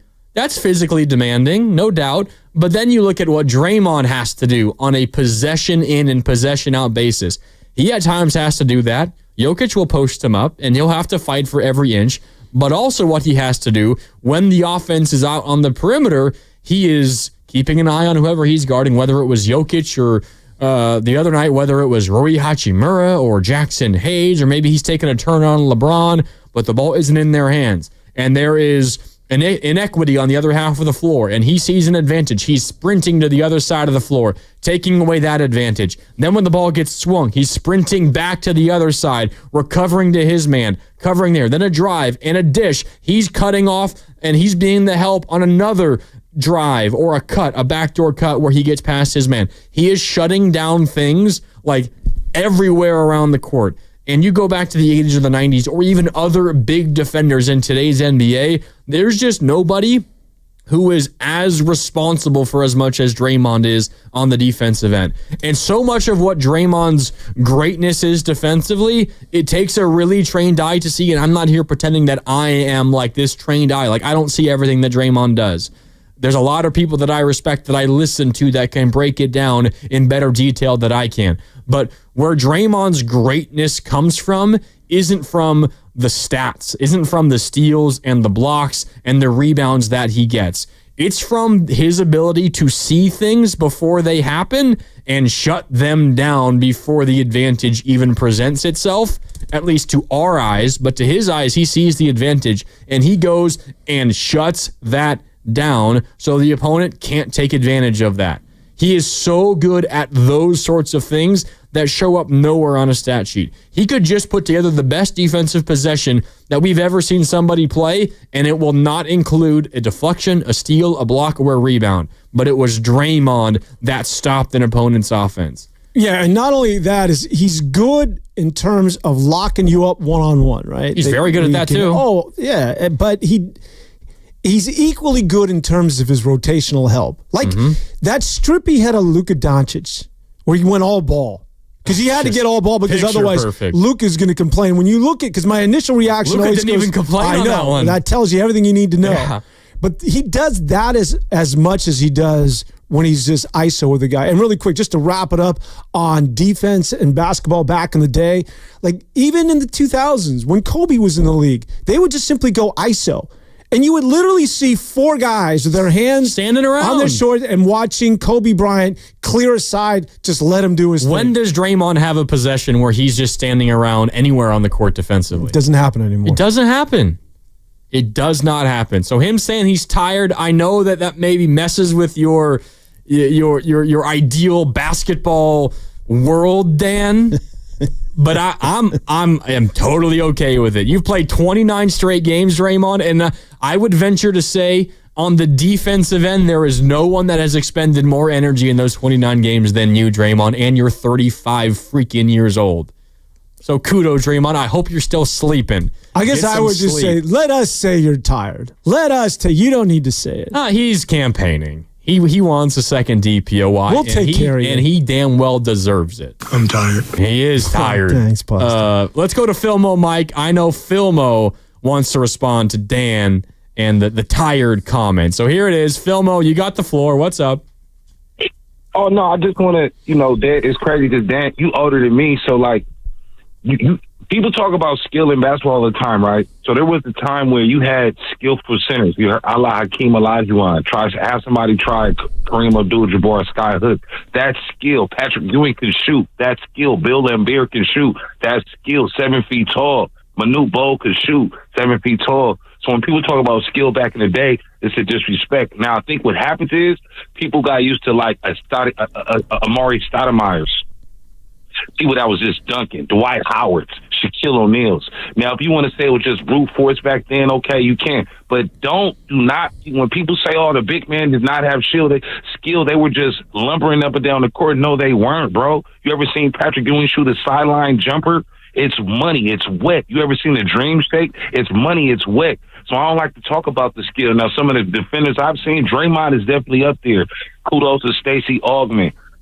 Scottie Pippen, Michael Jordan, Ron Harper, Jeff Hornacek, John Stockton, and last but not least, my favorite, Dennis Rodman. So Dennis Rodman did what sort of like Draymond does, but he did it back then 10 years ago when they weren't dribbling all the way around. And my last point is this. You talk about skill and you talk about teams. The reason the NBA is not successful today, in my opinion, everybody plays the same. At least back in the day, people used to play different. The Warriors had a style of basketball. The Seattle Supersonics, they played a style of basketball. The LA Lakers, you ever heard of Showtime? They were running up and down the court. Dan, you're older than me. So the cool thing about back in the day, at least every team, different conferences, they had a style and a swagger that you can contribute to. The West Coast teams were more so up-tempo. The East Coast, New York, Chicago, Detroit, Philadelphia, it was more hardcore. So I think that was sick. So you looking at it from your perspective, and I respect that, but you got to look at it from that other perspective, and don't forget about the skilled players that came before us, bro. For real. I love y'all. Appreciate the call, Phil. Wow, that was like, I think, rack that. That might be Phil's strongest calls. Somebody's comparing me to Steinmetz. Is that a good thing? No. Oh, it sticks. Damn it. I hate to agree with Steinmetz. In their mind, that's not a good thing, no. I love Steiny, but in the 707's mind who sent that text, no, that's not supposed to be a compliment, Dan. I'll just put it that way. No, but Philmo makes a lot of good points, and don't misinterpret it. I still think we got to get to a break, but I do think that he's right. The NBA has become very homogenous. We can talk about that. No doubt, it has been. Warriors though are playing amazing basketball. Their winners last night 118-104. They've won 5 games in a row. They are still the 5 in the West. And believe it or not, the 3 seed is possible. The 4 seed is possible. Of course, the 5, the 6 is possible. But also the 7 and the 8 are still very possible. They're only a game ahead of the teams right now in 7 and 8. So a slip up here, and the Warriors might be right back into the play. And we'll talk about that and a whole lot more, plus plenty more time for your phone calls and your texts at 888-957-9570. It's Warriors This Week. That's Dan Devone. I'm Mark Grandy. More next on 95.7 The Game. Did you know that most people wait 6 or 7 years?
Now back to Warriors This Week on 95.7 The Game. Good Saturday morning. Dan Devone, Mark Randy with you on Warriors This Week on 95.7 The Game. It is a beautiful day out there in the Bay. Did you already get a swim in this morning, Dan? I did, young man. There you go. It is good to be alive. It's good to be a fan. And good to get up this morning here with the Dolphins in San Francisco. We don't need to talk about the G-Men, but shout out to them and a little Willie Adamas. Hey, hell of a start for the G-Men. Wow. 6-1. Hell of an opening day yesterday. The Dodgers finally lost. Yeah. They're not going to be undefeated. The Dodgers and the Giants both have one loss. Who would have thought that at this point? The Dodgers are still like a game in front of them. Yeah, because they played a couple extra games. Shout out to the series in Japan. Get used to that. Yeah, hell of a start for the Giants. Yesterday was just a great day in the Bay. You had the home opener for the Giants, and it was an epic 11-inning affair with Willie Adamas, the newest Giant, a walk-off, 2-run, 2-out single in the bottom of the 11th. And that led directly into the Warriors game. And the Warriors snap a 9-game losing streak to the Nuggets with a 118-104 win. Not only that, but they equal last year's win total. They won their 5th consecutive game, and they are still 5th in the Western Conference. And they have an opportunity to climb even further with the win. They're now only a half game behind Denver. They're a full game behind the Lakers. But they're also only a game up on a bunch of teams directly behind them in the Western Conference standings, including teams that are in the play-in. So not a lot of room for error still for the Warriors. The bottom line is, Dan, you just got to keep winning basketball games, and the Warriors took care of that last night. Yeah, this is fun. I wouldn't have it any other way. This is every game matters. And again, do not let your guard down like you did against Atlanta and Miami when it comes to Portland, San Antonio, and the Phoenix Suns. Those three are given wins at this point. It's just going to come down to Houston, and then the last game of the regular season when you got to take on those Los Angeles Clippers. Yeah, the final 5, Houston tomorrow at home. Then you're in Phoenix on Tuesday, and then another road home back-to-back. You return home and take on San Antonio Wednesday, then Portland Friday, and then the Clippers, and it's in Portland, by the way, and then the Clippers at home a week from tomorrow to close out the regular season. That's it. One quick note on Phoenix, who they're going to see, as you mentioned, this week. You talk about a fall from grace when it comes to the Sacramento Kings. They were the 3 seed? 3 seed, 2 years ago. 2 years ago. 2 years ago. The Phoenix Suns, before the Warriors won the title, were in the NBA championship against Milwaukee, and everybody thought it was their conference. Remember, they were the young team, and they always drafted so well. Devin Booker and Mikal Bridges and Cam Johnson. They paired him with Chris Paul. DeAndre Ayton was a bit of a mistake, but I think everybody was in on DeAndre Ayton. And then Ishbia comes in, and they does it a completely different way. And it just goes to show you that when it comes to ownership, where these billionaires can buy anything they want, they can have anything in the world. But what's the one thing that they can't get that they want the most is a Super Bowl, a World Series, and a championship. I just love it. That you step into the league and you think that you're going to purchase yourself a title because that's the way you roll. And the one thing you want the most is an NBA championship, and those things aren't for sale, my man. Well, they ran it back after losing in the finals. They ran it back that They won 1 60. year. The following year, they won 60 games, and then the wheels started to come off. Luka and the Mavs in Game 7 in Phoenix beat them by like 50 or whatever it was in the second round of the Western Williams, playoffs. and it just all went to hell from and that then it point all forward. went to hell, and then they traded all of their quality young pieces and all of their draft picks for Kevin Durant, and now not only are they a below-average basketball team, they don't have a way out of it because they have no draft picks and they have a bunch of money tied up to overpaid aging stars. And you can't get rid of Bradley Beal because he has a no-trade clause. You got to trade Durant. Your only way out to get some pieces. I think he's going to be in Houston next year, but we'll wait and see. They might trade. Why Devin does Houston Booker, scare you, by the way? Houston doesn't scare me that much. They're just playing great basketball right now. I just don't think they have the go-to scorer that you need in the postseason. Like they're in a close they would game, say it's Jalen Green, and I would say I don't buy that he's ready for that. You're in a situation like clutch time in a playoff game, do or die, like games within a couple of points in the final couple of minutes. Who do they call a play up for? Who do they draw it up for? Şengün. Yeah, maybe. I don't know. I think the Warriors would take that. I would bet Draymond would be able to stop that. Houston doesn't scare me that much. I think they are a piece away, and if they got someone like KD or someone like that, then they would take I think they're missing just that go-to, get me a bucket, in a tough situation offensive play. And that could be Kevin Durant next year to go along with it very well could be. Those young pieces. 888-957-9570. It's Mark Randy, Dan Devone with you on Warriors This Week. We're going to get back to what we saw last night and what we've seen from this Warrior team in general over their last 5 games in just a bit. But we did want to go out to Scott in Berkeley, who wanted to tack something on to our conversation from last segment about Draymond Green saying he's tired and tiredness in general in the NBA. Scott, what's up? How you doing? You're on Warriors This Week. I'm good. How are you guys this morning? We're doing good. You know, I'm probably a little get off my lawn type about the tiredness situation, especially when you think that in the late 60s and 70s, about 40% of the teams between the NBA and the ABA were playing their home schedule maybe in 2 or 3 separate places. That was the days of teams traveling by commercial. And guys were, when they were on the road, they were probably 2 to a room.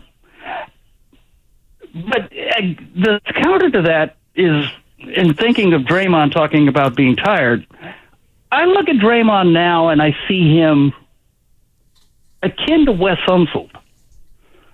The shorter guy having to go night after night after night against the bigger guys.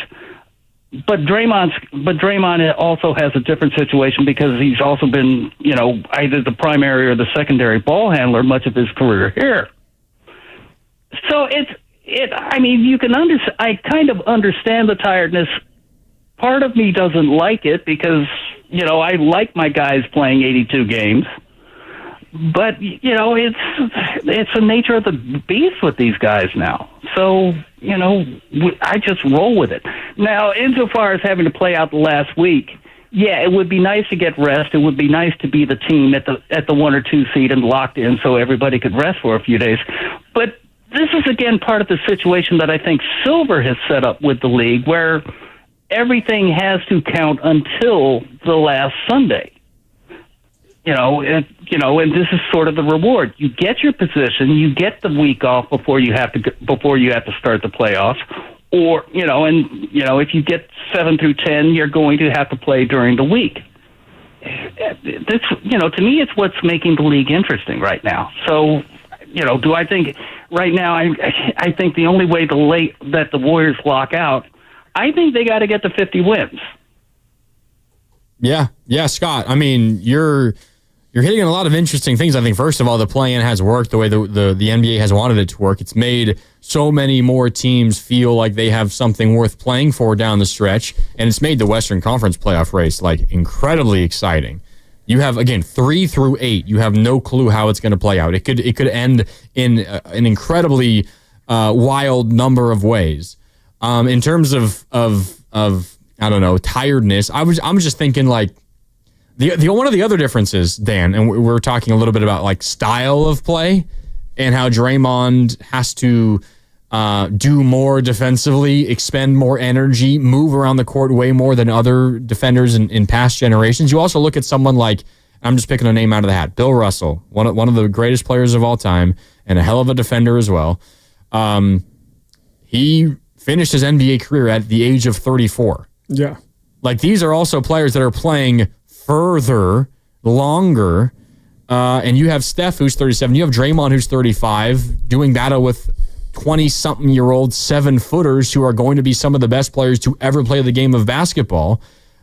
There's not really a comparison either between some of these older players, like Isaiah Thomas, the young Isaiah Thomas, Zeke for the Detroit Pistons, or not the young, the older Isaiah Thomas, and a lot of people compare him and his stature to Steph, and Steph wouldn't survive in the Isaiah Thomas era because of how physical it was. You know how old Isaiah Thomas was when he retired? Let me confirm it for you. Isaiah Thomas retired after his age 32 season. Steph's 37. These guys are routinely playing so much deeper into their NBA careers that we don't have data points for a 35-year-old defender like Draymond. We don't have data points for a 37-year-old guard like Steph. What they are doing are anomalies. Yeah, it's a different league. It's you hate comparing generations. It's just, the only reason I mention the tired word is because we know you're tired, but let us provide the narrative. We will throw you your flowers. I don't need Draymond to tell everybody, feel for me, I'm tired. If you missed it, here's Draymond again. I'm exhausted. I just want to go home, relax, go to sleep. I'm tired. There's Draymond. He added how difficult it is to guard Nikola Jokic, especially given everything the Warriors have been through the last couple of weeks. Here's Draymond. I mean, he's tough to guard after 5 days off. A lot tougher to guard on the back-to-back, where he's sitting in San Francisco waiting on us to get back. But I think for the most part, we did a good job. Saying that he's 13 for 17. He got those threes going there in that third quarter, I think it was. Thought we kept a body on him. He hit some tough shots. Why he's great. But overall, I think we did the job and got it done.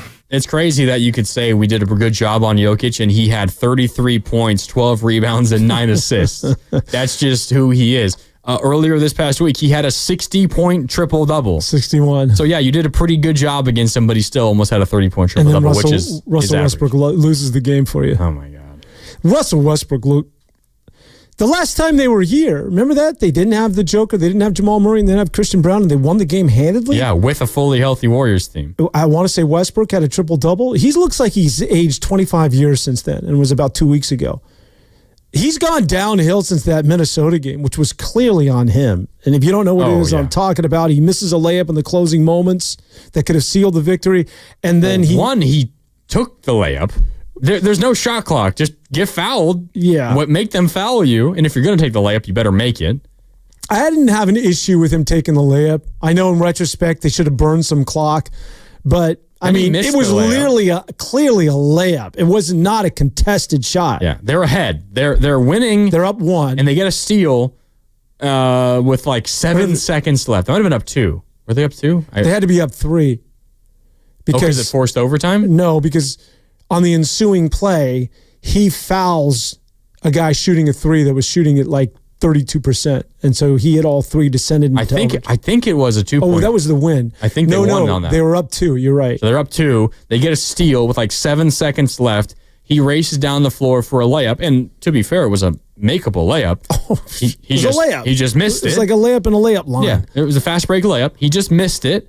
And then he refused to get back on defense. Yep. He kind of lollygagged out of bounds after missing the layup. Like, oh, man, I can't believe I missed the layup. Refused to get back on defense. Then had to race back into the play. And as a result, maybe just because he was speeding back into the play, fouled the 3-point shooter just before the buzzer. Opponent makes all 3 free throws. Denver loses.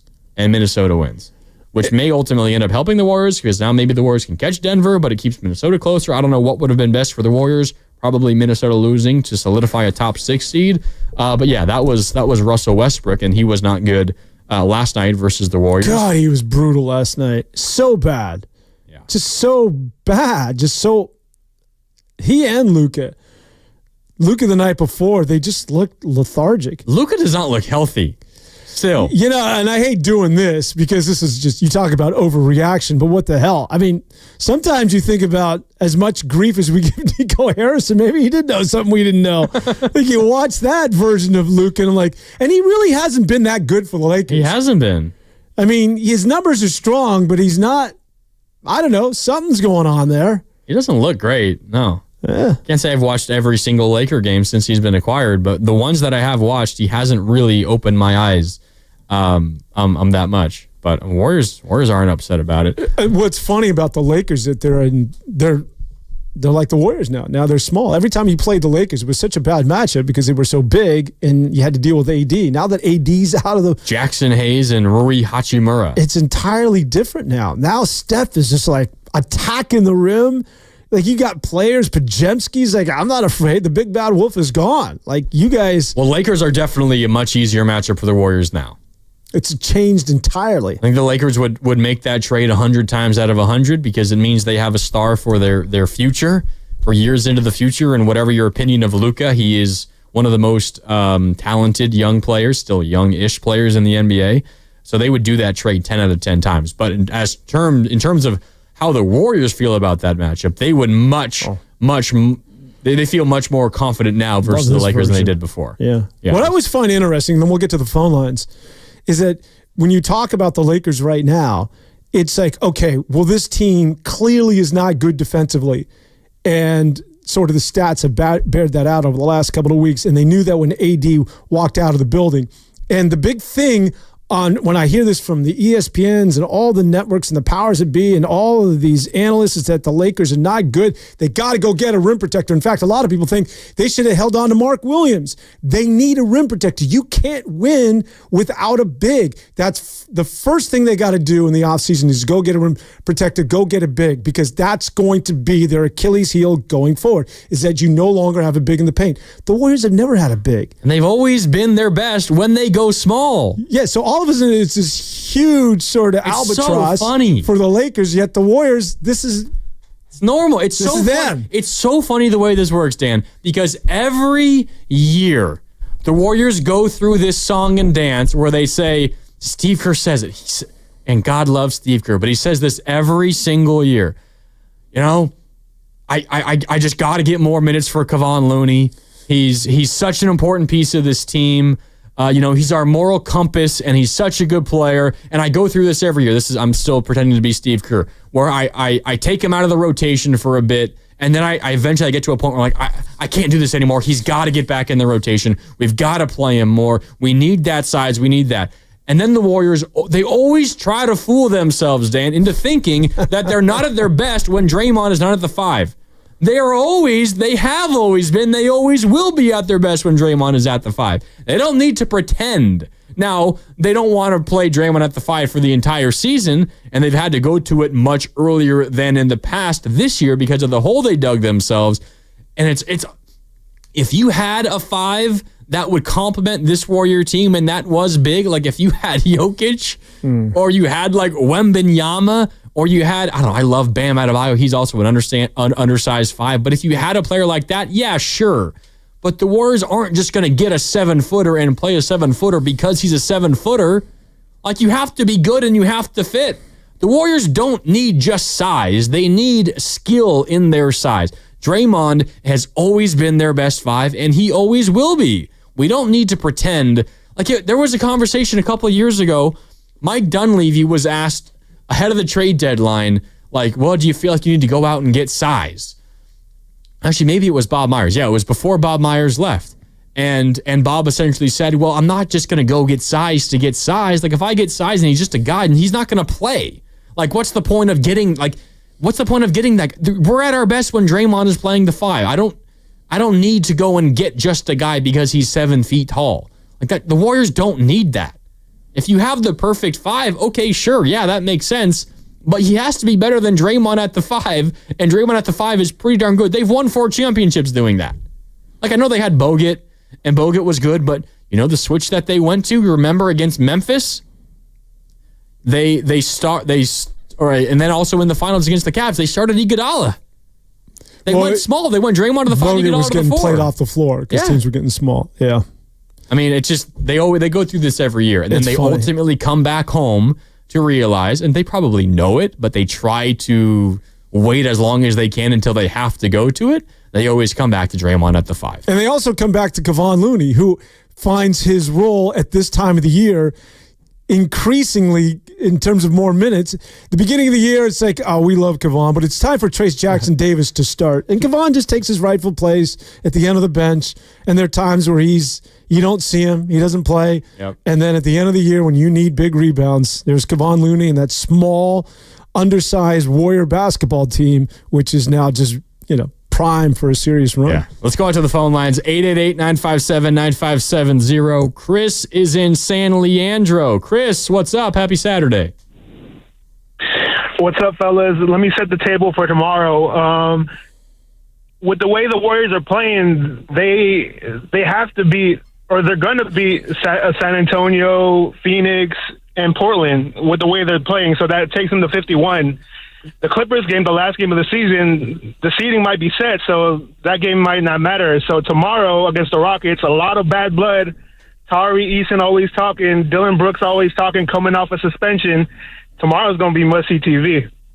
Oh, yeah, no doubt, Chris. I mean, we talked a lot about how the Nuggets have the Warriors number, and maybe that we feel differently about that now because of the win last night.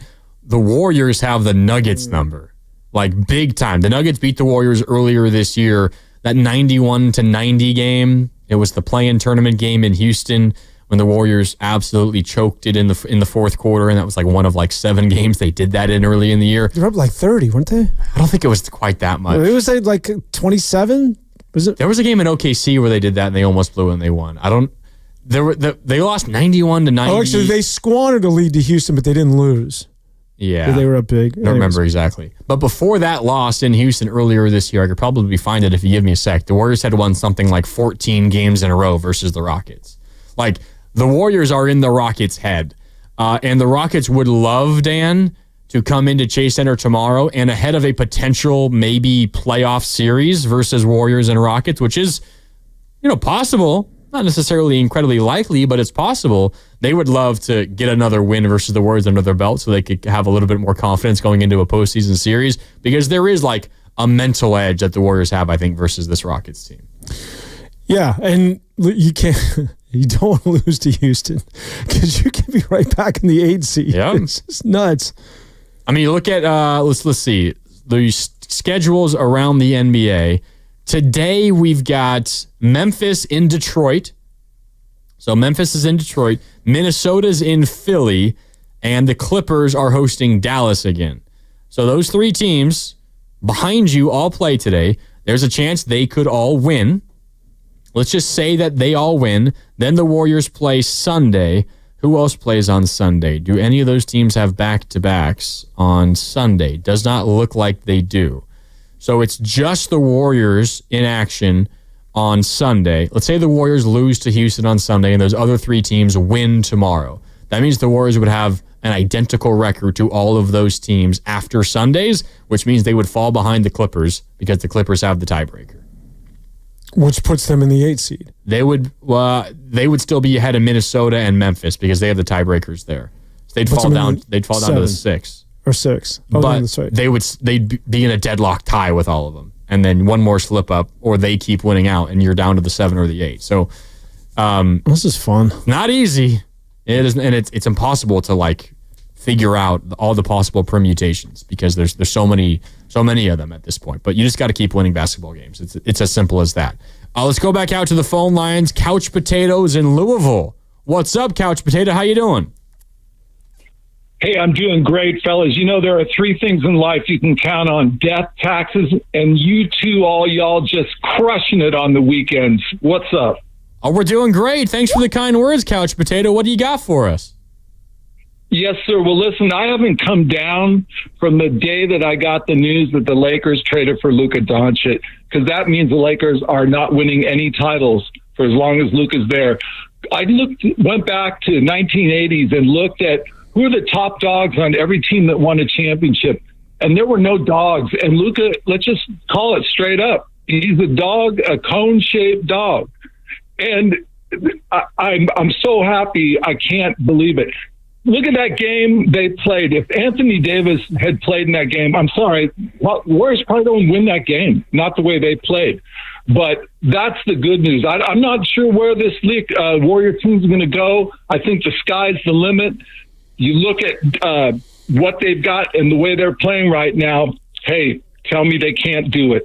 Thanks. Peace out. Yeah, appreciate the call, Couch Potato. Yeah, I mean, AD played the other night versus the Warriors, not Luka. Lakers might win that basketball game. AD's back. Probably. By the way, shout out he to play AD. last night, though, and the Mavericks lost to the Clippers. Didn't help the Warriors out. A shout out to AD. Takes a lot, and rightfully so. Nickname Street Clothes. Guy takes a lot of games off. A lot of people called him soft. He could have shut things down this year. What's the reason to return? You have no Kyrie Irving. This is a lost season, but he wanted to come back and play basketball. The Mavericks gave him the option of shutting him down. They're like, listen, let's just bring you back next year. Wow, so you're not going to credit Draymond for playing 29 straight games, but you're going to credit AD for playing when he's healthy? What's going on here, Dan? I mean, it's good to see AD just see him play basketball when he's healthy. I'm with you. He's still a hell of a player when he's healthy. He's just not healthy often enough. All right, time for a break here. It's Warriors This Week on 95.7 The Game. Dan Devone, Mark Randy with you. Plenty more time for your calls and your text. We've got 1 hour left with you on this beautiful Saturday morning in the Bay. Stick with us. We're back with more next on 95.7 The Game. So, how's your research going? Surprising. After I figured out the top-rated TVs in our price range.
Now back to Warriors This Week on 95.7 The Game. Welcome back. Final hour with you here on Warriors This Week. That's Dan Devone. I'm Mark Randy with you. Shout out to Steven Risotto, or as Dan calls him, Pasta, behind the glass. As I understand it, you're winning the 95.7 The Game NCAA little tournament pool? Yeah, a lot of us here at 95.7 The Game are in it. It's put on by Lucas Alexander, our great and fearless director of sports. Now he's got a bunch of friends in it as well, but a lot of us here at The Game are in it. And yeah, as long as Duke wins it all, Dan, I'm going to come home with the top prize, which is a decent amount of money. You win everything here. You won the shootout out at Chase. Don't jinx this. It's not over yet. We got to pull for Duke today. Sorry to the Cougars, but Blue Devils gonna run over Houston. And they will. And then I picked Florida to beat Auburn, and then Duke's gonna beat Florida in the finals, and then I will win the pool. I would want to be in Grandy's spot. Right, that's what I've always been one of those guys that's hated on Duke. That's just not right. Oh yeah, I don't root for Duke. I never did, but I like this team. I actually like this team. I can't believe that I would be here, that I would live long enough to say that I like a Duke basketball team. And I like Shire. He's actually kind of like, I don't know, a little bit more identifiable. And they're still Duke at the end of the day, but Cooper Flagg doesn't piss me off like a Christian Laettner or J.J. Redick back in the day. I mean, he's likable. Did you hear? So Duke played Arizona in the Sweet 16. Yeah, Caleb Love. Yeah, Caleb Love. Hell of a player.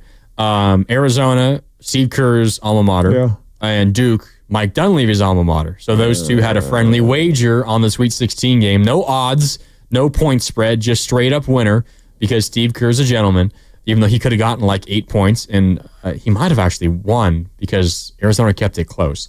But anyway, they had a friendly wager on the game. Duke ended up winning, so Mike Dunleavy ends up winning the bet. Steve Kerr was on with Willard and Dibbs earlier this week and was talking about losing that bet and how he's going to pay up.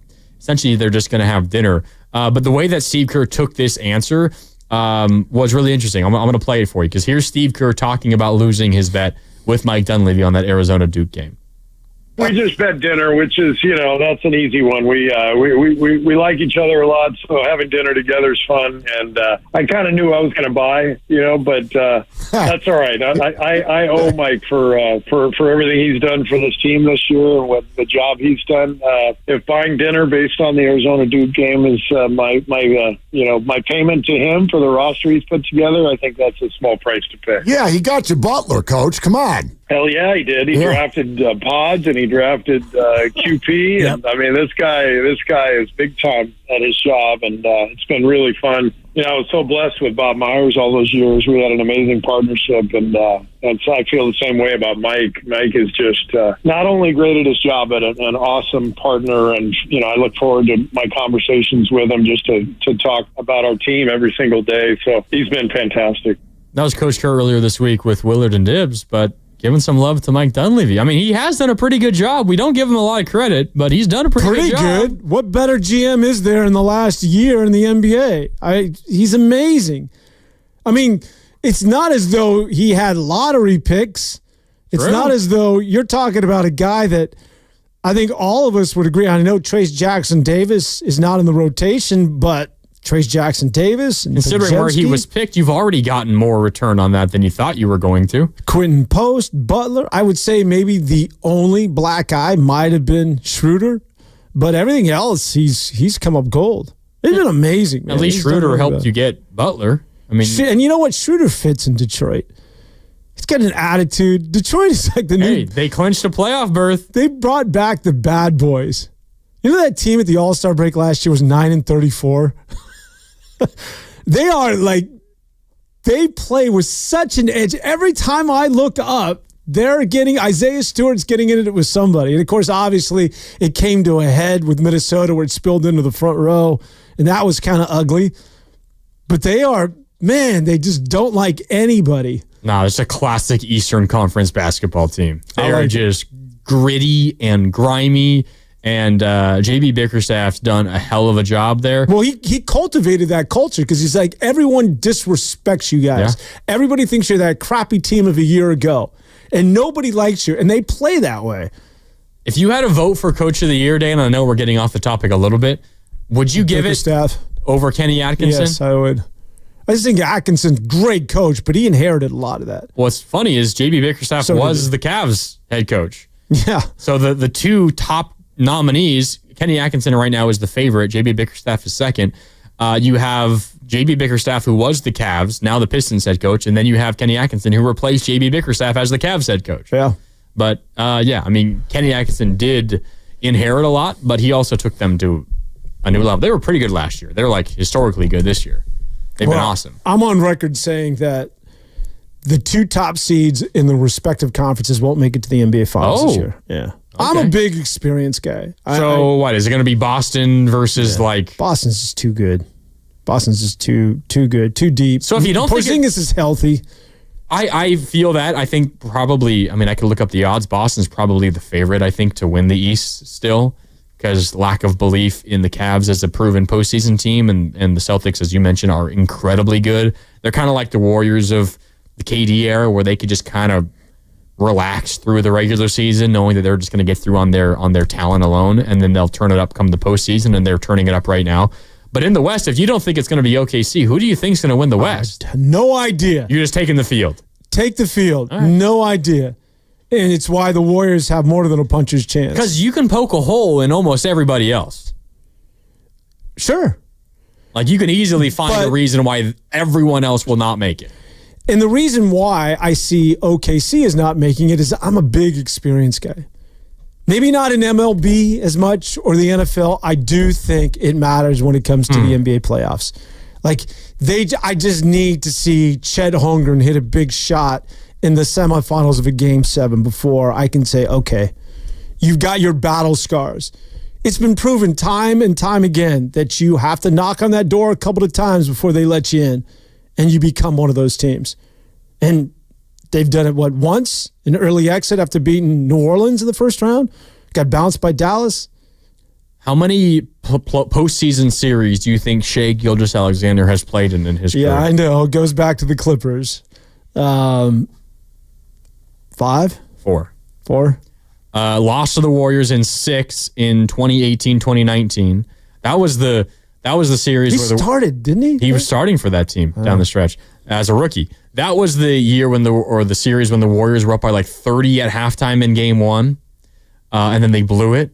The Clippers came all the way back and won Game 1, and they ultimately snuck out another game later on and pushed the Warriors to 6 in that first round. He, along with Chris Paul in OKC the next year, lost in 7 in the first round. And then he hadn't been to the postseason until last year when they won a series and then lost. So 4 total series, 1 playoff series win. I mean, I get the experience thing. I think 4 playoff series is not nothing. It's not him because when Steph won his first championship leading into that postseason run, he had played in 3 playoff series until then. Before that point, it's not him. I think he'll be very, very good. But what happens typically in the postseason is that you take away your best option. So it's got to be number 2 or number 3 or number 4 that's going to beat us. That's typically what happens is that Steph Curry, I know he won his MVP the last NBA Finals, but typically he gets taken out. And that's what's going to happen with SGA. They're going to say somebody else beat us. And so SGA, I want to say, is 26. They usually say you hit your apex in the NBA like 27 years of age. He's 26. Everybody else is either 22 or 23 that has no experience. So it's not SGA, because I think that what's going to happen is that you're going to game plan where SGA is not beating us. We're going to game plan against him. And typically in the playoffs, it's the Iguodalas, it's the others that have to step up and be very, very good.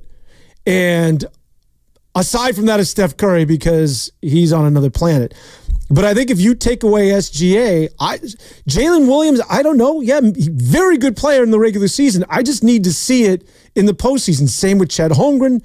Same with all of those young fellas. And they're so deep with Isaiah Joe and all of those guys are good. It's just when SGA is not SGA, who's going to do it in the playoffs? In terms of normal rotation pieces, they have 1 player 30 years or older. Isaiah Hartenstein? It's Alex Caruso. That's it. Caruso. Kenrich Williams is a bench piece. Has played in 64 games. I guess he's a regular rotation piece, but doesn't play a ton. He's also 30 years old. But it's just him and Alex Caruso. Isaiah Hartenstein is born in 98, in May of 98, so he's not quite 27. Close. Yeah. He's 26. And don't get me wrong, I would love their future. And I think the conference might be theirs for the next 5 years, which is why I think if you're the Warriors or anybody else, this is the year, especially with the Warriors, because, You're getting older, and that's not a good thing. It's a good thing if you're OKC. Yeah, OKC's also getting older. Yeah, which is good. You're right. Yeah, good for Houston, not good for the Warriors. And I do think you can get them this year. But at some point, they will get their battle scars, and the light will go on, and that's when I think they're going to own this conference. I just think we're looking at OKC, and we're ignoring all of the signs which say amazing, amazing, amazing basketball team, historically great. Yes. Like the metrics suggest they're one of the best basketball teams to have ever played in the NBA. And we just say, well, I mean, they haven't gotten that far in a postseason before, so we don't really believe it. I think it's pretty likely that we get to a point where they just like blow through the first couple of rounds, get to the Western Conference Finals, maybe having lost like a game or 2 games. And then we're like, well, we should have seen this coming. I mean, they were amazing. They've by far been the best team in the NBA all season long. How could we possibly overlook it? I think we might be overestimating just how much experience matters for this specific team because they are loads better than everybody else. It could happen. It could happen. They could run the table in the postseason. Now, I know people are going to say, well, the Warriors are 2-1 versus them. And that was even before Jimmy Butler came into town. True. That was also without Chet Holmgren in any of those games. Yeah. I think I just need to see it. I just need to see it because I do think experience is a real deal. And the fact that they haven't been there, you could say that about the Warriors. The Warriors might be one of the few teams that won an NBA championship that prior to that first year that they won it didn't have that sort of experience that I'm talking about. But it's infrequent. And it's different, man. It's a different game. It's a very different game. It's a very different game when you're talking about the pace, transition, and you're also talking about what it's like in shooting a shot in a Game 7 or a Game 6 in those big possessions as opposed to in the middle of a week in February. Well, let me ask you this, because we throw out the experience word a lot as it relates to OKC, and we use that as, a negative for them and a positive for the Warriors. Warriors have Steph, they got Dre, and they got Jimmy, right? And those are 3 proven playoff performers. Jimmy hasn't won a championship, but he's been the driving force behind 2 teams that overachieved to the max and went to the NBA Finals. Lost both of them, but went all the way to the NBA Finals. So there's plenty of experience between those 3. But you look at the rest of the starting lineup and the other names the Warriors are relying on to play major minutes. It's Moses Moody. It's Brandon Podziemski. It is even Quentin freaking Post. It's Jonathan Kaminga. Like, these are a lot of guys who don't really have any postseason experience. Podziemski has none. Kaminga has, a little more than none. Moody has a little more than Kaminga's a little more. Post has absolutely 0. You've got the 3 for the Warriors, and they've maybe the 3 most experienced playoff performers in the NBA other than LeBron James. But you don't have much else behind those 3. And are you going to rely on Moody to hit threes in a big fourth quarter in the postseason on the road? You feel good about Podziemski hitting that? I don't know. Well, I would say this, that Moody and Kaminga do have postseason experience. A little bit. One thing Steve Kerr has always done is he makes sure, because they were rookies when they won the NBA championship. They didn't play a lot, though. They got run. Kaminga even the got following run. year, they didn't play a lot. Moody not as much, but Kaminga got run in the postseason. I remember that distinctly because he makes a point that he wants his young players to get a sniff of postseason basketball. Incredibly short leash. Incredibly short leash. When it comes to Podziemski, I think Podziemski's confidence, he's the one young player that I wouldn't worry about. I think that what you're saying is applicable to maybe 95% of players that are in their sophomore year. But this dude, I think he's going to step into that arena in that stage and he's just going to bask in it. I don't have an issue with Podziemski. And it's not perfect. You never have 5 guys who have that, the sort of experience that I'm talking about. But I'll take the Butler and Draymond Green and Steph Curry and their experience. And I think that, you'll take that along with, a relatively inexperienced sort of Podziemski and Moody and Jonathan Kaminga over what it is that OKC is putting out there, where they're just the majority, the thrust of what has been such a successful team is just wide-eyed and green when it comes to these sort of games. And the other thing about OKC is their defense is so doggone good, man. Their defense is amazing. Well, they're all two-way players. Like they don't substitute offense for defense or vice versa because they're all swings that play both ends of the floor. Two-way wings are like the most valuable piece in the NBA. They have all of them. They have all of the two-way wings. Yeah, they're amazing. We were talking about the Eastern Conference, and we figured Boston was probably the favorite. That is indeed accurate. Boston is the favorite to win the East. Minus 145. If you're not a sports bettor, that means you got to bet. You got to risk 145 to make $100 there. Cleveland is second. The Knicks are third. The Pacers are fourth. You look at the West. Clearly, OKC the favorite, minus 145. So they are the heavy favorite. Who do you think is second in the Western Conference playoff or Western Conference champion odds at this point? Denver is fourth. Lakers are third. Houston is, oh God, they are 1, 2, 3, 4, 5, seventh. Well, Minnesota is sixth. Warriors currently have the second best odds to win the Western Conference. The Warriors are gotten to a point where they're kind of like the Cowboys in the NFL or the Lakers as well in the NBA, where it's just like the brand name attracts a lot of bettors. And the Vegas isn't necessarily reflective of what they think is going to happen on the basketball court. It's what they think and the money that they have and the way that the public is betting on these things. But the Warriors, second best odds to win the Western Conference right now. Well, if you let it settle in and think about it, why not? I mean, if you're thinking about in the here and now, who's playing better basketball than them? And then when you think about the pedigree in the postseason, I just told you how I don't think an inexperienced OKC team is going to get there. Yeah, they kind of have that look in their eyes. And I think a lot of them in the locker room can feel it. Steve Kerr, speaking post-game last night after the Warriors' 118-104 win over the Nuggets, talking about how incredible it was the Warriors had that amount of energy left in them after that road trip and this back-to-back. Here's Steve Kerr.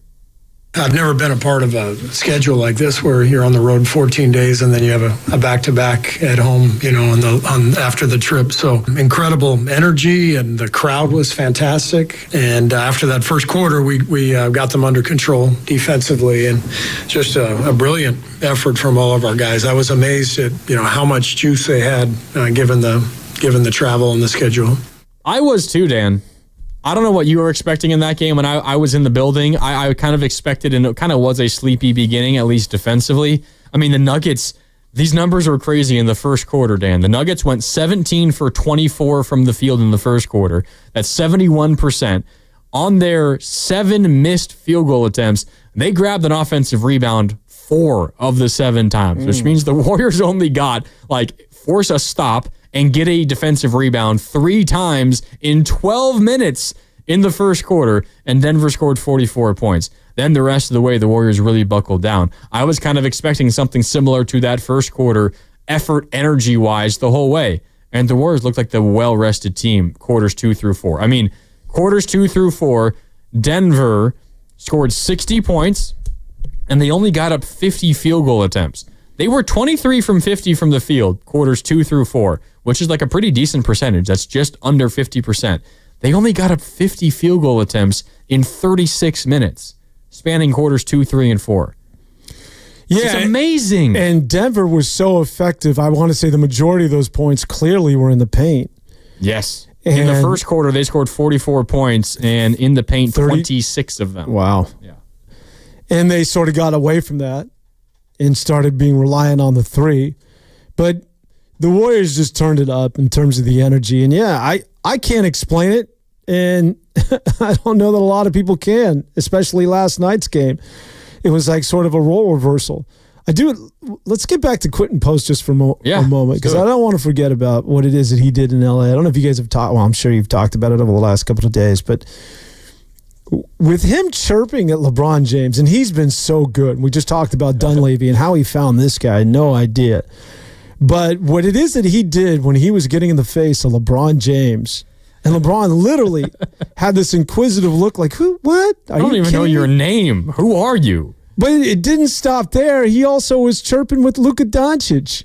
And Doncic had the greatest. Doncic is laughing and like, I know you're not talking. It's like, please tell. And then Draymond got involved and defended his big. The one thing I had, here we go with Draymond again. This is why I have a love-hate relationship with Draymond. Draymond has been beautiful. Give him the Defensive Player of the Year. He's got to be this guy in order for them to win the title. But the hugging it out and the bromance he has with LeBron before game, I don't know. Can you just keep that during the off season? Do I need to see them hug it out and have it be that pronounced and prolonged? And then now Lucas with the Lakers and LeBron's brought him into the family. He and Luka have this relationship. I don't know. Does that in any way compromise your efforts on the floor? No, I don't think so. I don't either. And then what are you upset about? I just don't want to see it. I liked it when the relationship was, Draymond kicking him in the junk back in the day when he was with Cleveland. Well, he committed a hard foul on LeBron in that game, and LeBron, as he always does, kind of went over the top and lied on the ground for a while. Was that Draymond? That seemed like it was an inadvertent knee. There was a play where LeBron came running down the lane and ran into Kaminga. Yeah. And LeBron fell on the ground and was lying face down for a good amount of time. I mean, I can't imagine that feels good for a 40-year-old, but it seems like he always overdoing it. But there was also a moment underneath the basket where LeBron had the ball and Draymond came swiping down with two hands from up top and hit him on both shoulders. And then LeBron went tumbling to the ground as he does, and Draymond kept holding on to him because he tried to hold him up, which Draymond, to his credit, does a decent amount. When he commits a hard foul, he doesn't want the guy to go crashing down to the ground, more often than not. But that was a hard foul, and LeBron eventually got up and kind of looked at Draymond like, what the hell are you doing, man? That was not cool. They could be cool off the court or even on the court before and after a game, but once you tip the ball up, I mean, those two are fierce competitors. Yeah, they're not letting anything. They're leaving everything out there on the court. I'm not worried about it. Yeah, I see LeBron was flashing him a huge smile even after the loss. I don't know. It's just keep the love out of the public eye. Don't say you're tired. Don't go and hug your opponent. What are these guys supposed to do, Dan? You don't need... We know you two are friends. You don't need to publicly display. It's the reason why Major League Baseball games, you can't. If you're opposing teams, you're not allowed to associate or dap it up with opposing teams during batting practice or otherwise. You want to... No fraternizing with the enemy, You want to create the image that you're on one side of the field and they're on the other, and you're there to do one thing, and that's beat the crap out of the opposing team. You never want to give any indication that, hey, listen, we're all making money regardless, right? We're all in the show. We're all in the NBA. We're all multimillionaires. Yeah, I hope you win, but if I lose, I'm still getting paid. My check is going to cash regardless. You never want the unwashed masses to have any sense of that sort of the overall prevailing feelings between the teams. And sometimes when I see LeBron and Draymond, I'm just like, come on, man. I liked it back in the day when they hated each other when they were with the Cavs. That was basketball, man. That was beautiful. God, you do sound like old man yells at cloud right now. I mean, it wasn't that long ago, but that's when, because that's when LeBron was public enemy number one. Like, he would do anything. Klay Thompson was in on it. Like, LeBron still is public enemy number one for the Warriors. He's a little, not like that. Maybe not for Draymond specifically. Well, that's what I mean. For the Warriors, for Warrior fans, I don't think there's any player that the Warriors would hate losing to more than LeBron.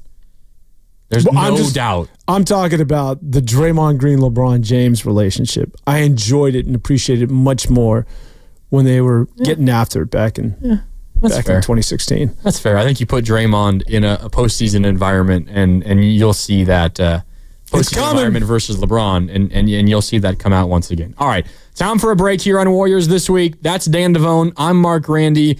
We got more time for your calls and your texts at 888-957-9570. We got 30 minutes left with you here on this Saturday morning. Warriors, winners of 5 in a row and are still the 5 seed. We'll take a look at some of the other schedules for some of these teams around the Warriors in the West. We'll take a look at the standings. I'll tell you all you need to know for the rest of this weekend. We'll do all that and more as we wrap up Warriors This Week coming up next right here on 95.7 The Game. Are you curious about who offers the best deals on top-rated Samsung, LG, and Sony TVs? The answer is surprising. It's not online, and it's not the warehouse clubs. The best deals on top-rated TVs are at Video Only. Don't believe it? Then check out the trade-in deals at Video Only.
Now back to Warriors This Week on 95.7 The Game. Welcome back. We got about 25 minutes left with you here on a Saturday morning. Dan Devone, Mark Randy with you at Warriors This Week on 95.7 The Game. Reacting to another Warrior win last night at Chase Center, 118-104 over the Nuggets. The Warriors snap a 9-game losing streak to Denver. They equal their win total from last year. It's their 5th straight win. They stay 5th in the Western Conference. Dan, do you remember the last time the Warriors beat the Nuggets before last night? I do not. The 2022 playoffs. Wow. That was the last time the Warriors beat Denver. Game 5 of the Western Conference first round in 2022. That was the Joker and nobody else. Yeah, no Jamal Murray. And that was pre-Aaron Gordon. April 27th, 2022. Nearly 3 full calendar years. That's amazing. The last time the Warriors beat the Nuggets. If you want to ask when the last time the Warriors beat the Nuggets in the regular season, you got to go all the way back to March 10th, 2022. That was when Jordan Poole took over and helped the Warriors win that basketball game. But part of the reason why I haven't been that afraid of Denver at looking at it from a Warriors perspective, so many of those 9 straight losses were really close games. There was a 4-point loss, a 3-point loss, another 3-point loss, a 2-point loss.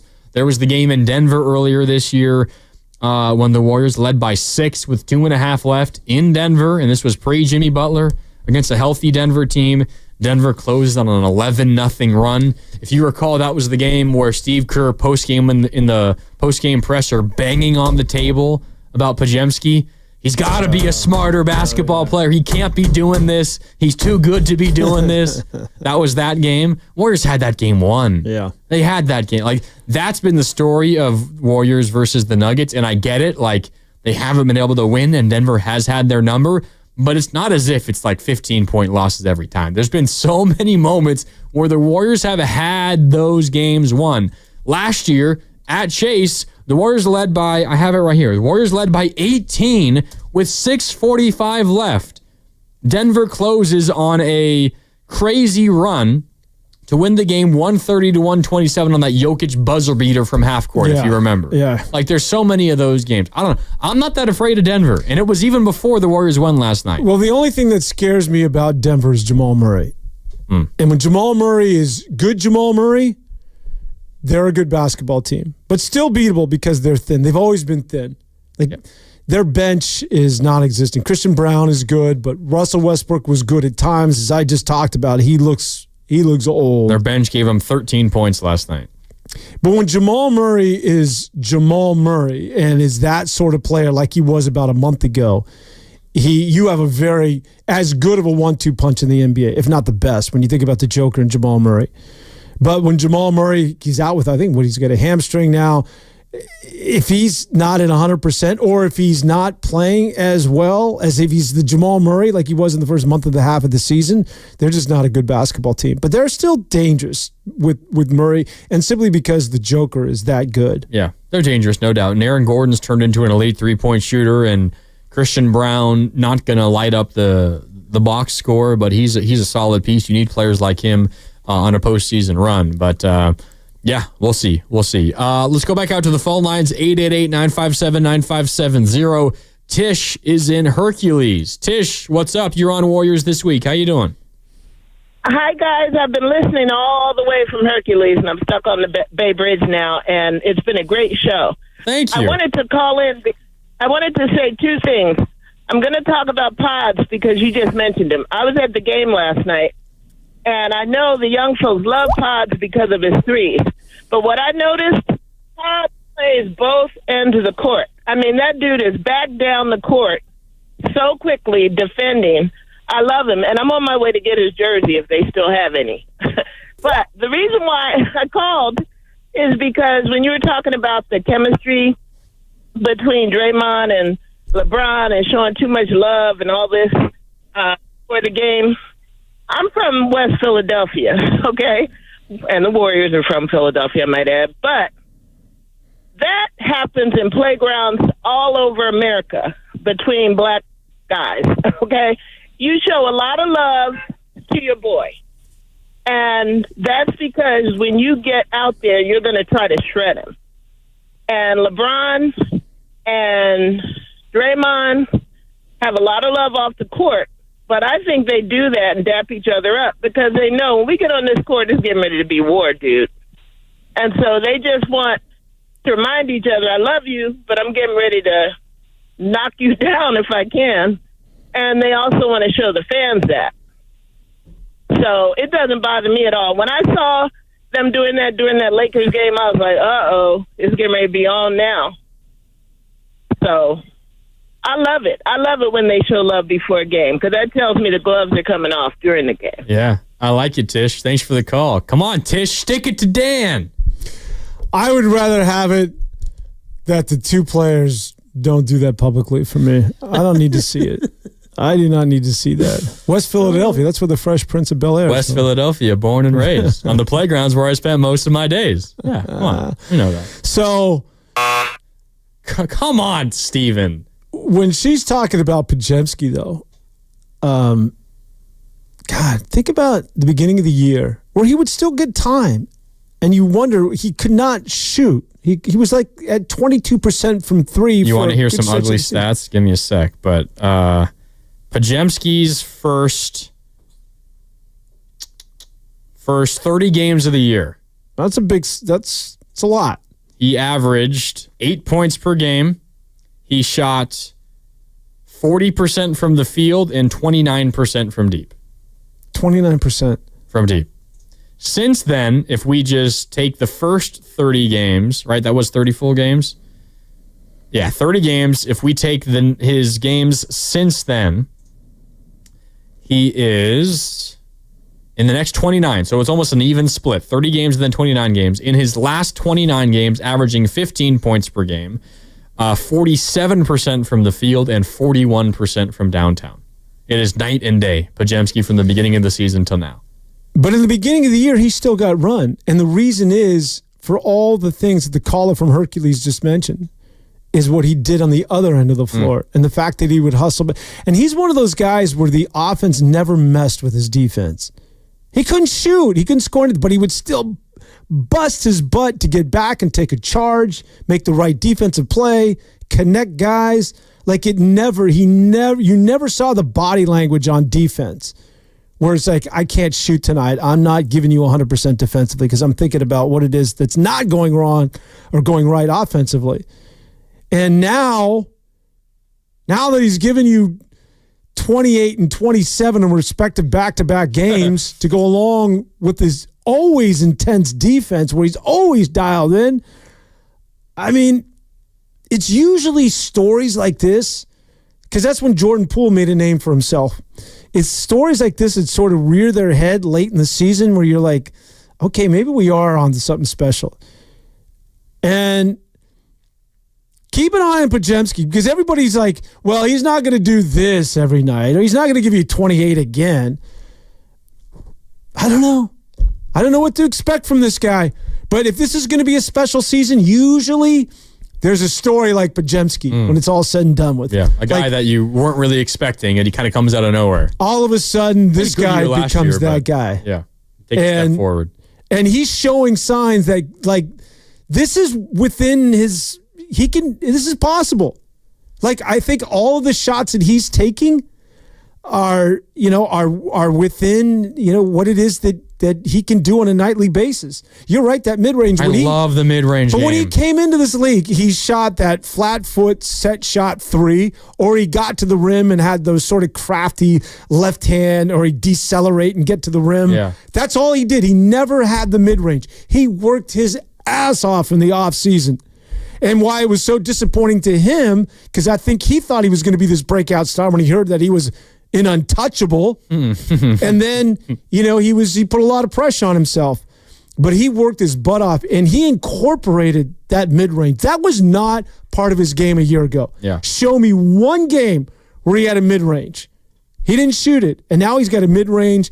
He's still sort of quirky, as all left-handers usually are when he gets to the paint. And he's got those little runners down. And now he's shooting threes to go along with the defense and the intelligence and the IQ and charges.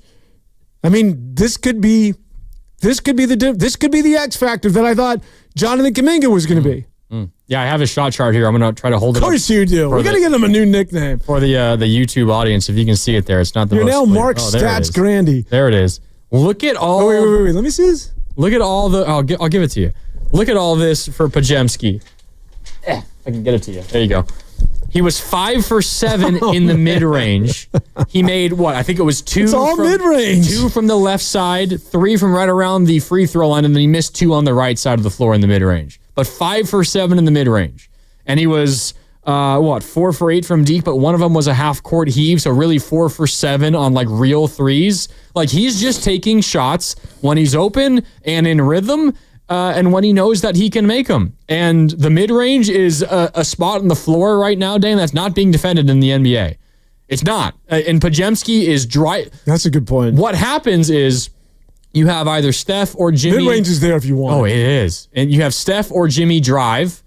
And if you got Steph on one corner off of a Jimmy drive, you know that the defense is going to collapse on Jimmy, and then they're going to collapse on Steph. You kick it to Pods. You have a crazy, wild closeout because, by the way, he just made 8 threes the other night. He made 7 threes in San Antonio. Like, you got to respect his 3. So you have a wild closeout, and Podziemski gives him a little pump fake, a little ball fake, drives past him, and instead of taking it all the way to Jokic or to whoever the big man is down low, he just says, you know what? I'm going to pull up and take this 14-footer. Yeah.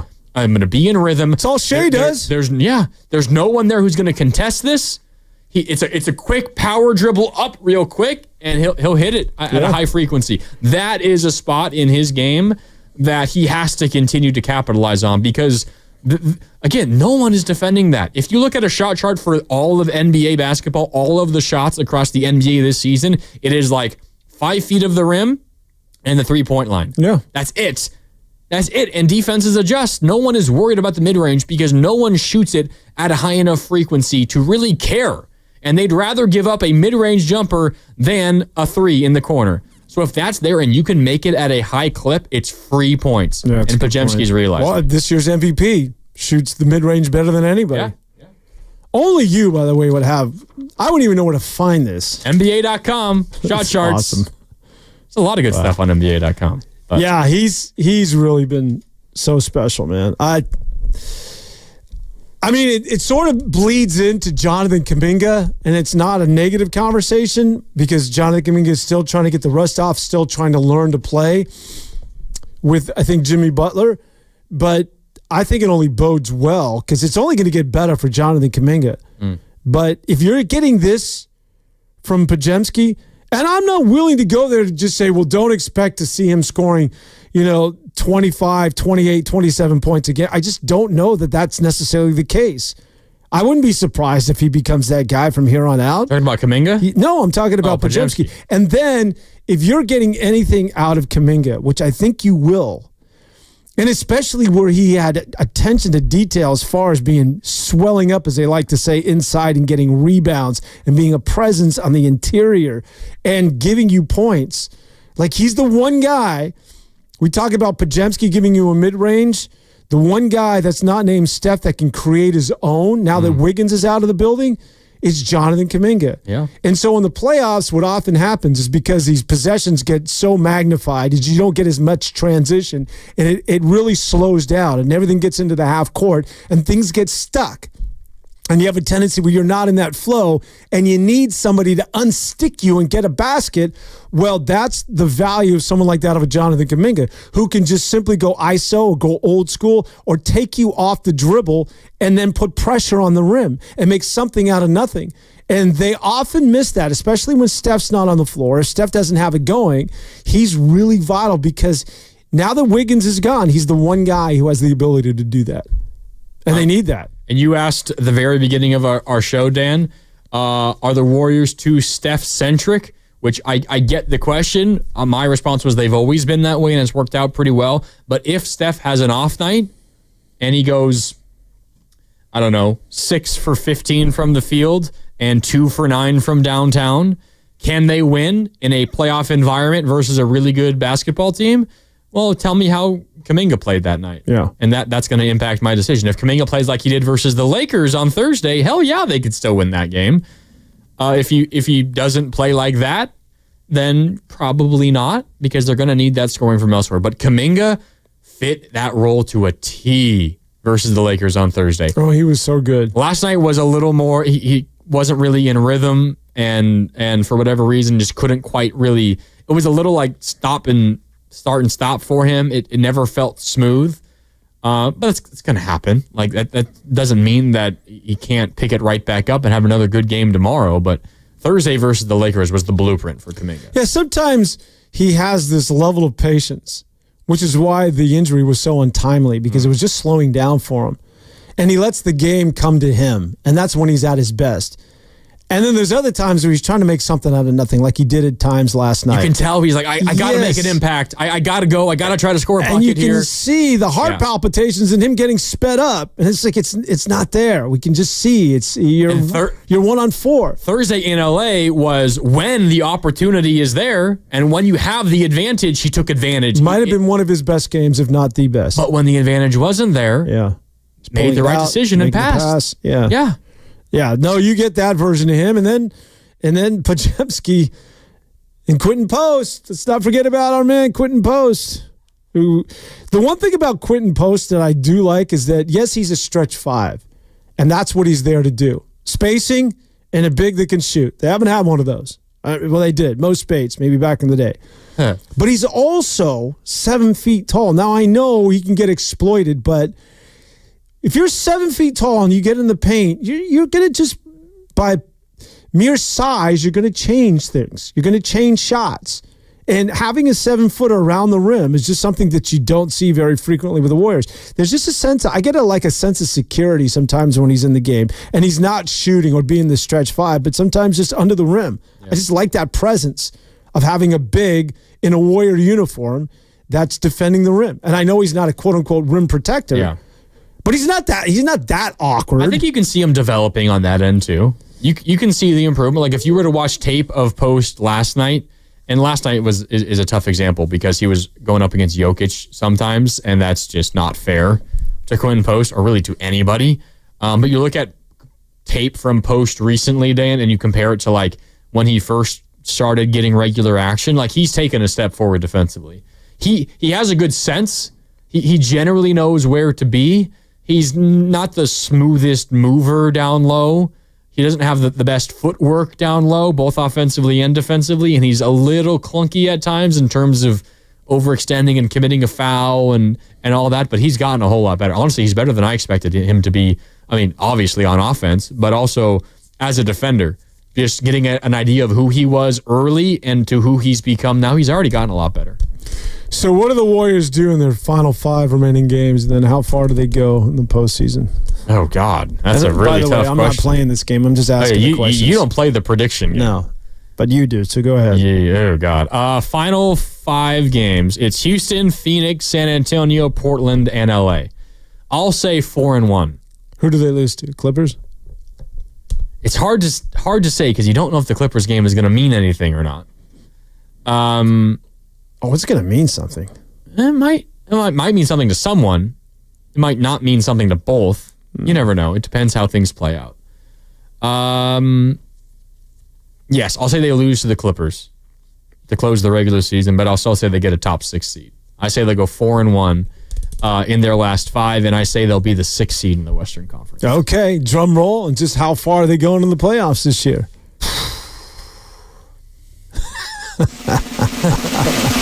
This is tough, Dan.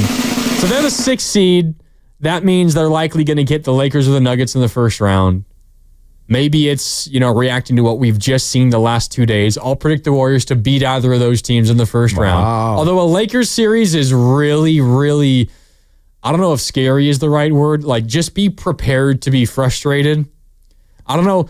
The first half of that Lakers game on Thursday was so fun with all the scoring, and there was the up and down, and there was not many whistles, and it was great. And then the third quarter came around. It was just whistle after whistle after whistle. It was Luka complaining that he didn't foul Steph on the 3. Then he complained, and he got the foul call on his 3-point attempt, and it was just all these fouls and all the complaining. And it's not a one-way thing. Like, the Warriors do it too. Steph flails a lot, and he gets upset. I think he has more of a right to be upset than almost anybody else in the NBA. I just would really not enjoy watching 6 or 7 games of all that complaining in that Warriors-Lakers series. Oh, I would love it. You love that? No, I would love the Lakers. I get it. Yeah, they complain, but you love the Lakers in that series? No, I love the Warriors. I like the Warriors winning the series. The matchup. I see. Well, it's LA, first of all. It's the rivalry. It's the playoffs. It's Luka. It's LeBron. I'm just saying, be prepared to be frustrated and annoyed by the whistles. The one thing about the Lakers now, we talked about Podziemski coming out of nowhere and could be the storyline. I think that when you think about the Lakers now, it's not a big two. I'm willing to put Austin Reeves in that marquee with LeBron. He's a hell of a player. And Luka. I think they got a big three. I think he's a serious scorer. He's a serious threat. I think it's LeBron, Luka, and now you got Austin Reeves, and then you get all these sort of role players, and they're long defensively with Hachimura and Dorian Finney-Smith and guys, but they missed that big in the middle. And I also think that there's something going on with Luka. I don't know exactly what it is, but he's just not settled in and does not look like Luka of a year ago. That was clearly the alpha, and maybe that's it. At the end of the day, he's just having a hard time sharing top billing with LeBron. But he doesn't look like that same guy where it's like a jump on board. He was sort of Jimmy Butler-esque a year ago. Like we're going to the NBA Finals. I know we don't belong there. I know no one picked us, but I'm Luka. Let's go. Jump on. Let's do this. So I'll say Warriors over the Lakers in the first round, and these are crazy predictions considering 3 through 8 can turn up any number of ways. And then I'm going to predict an upset.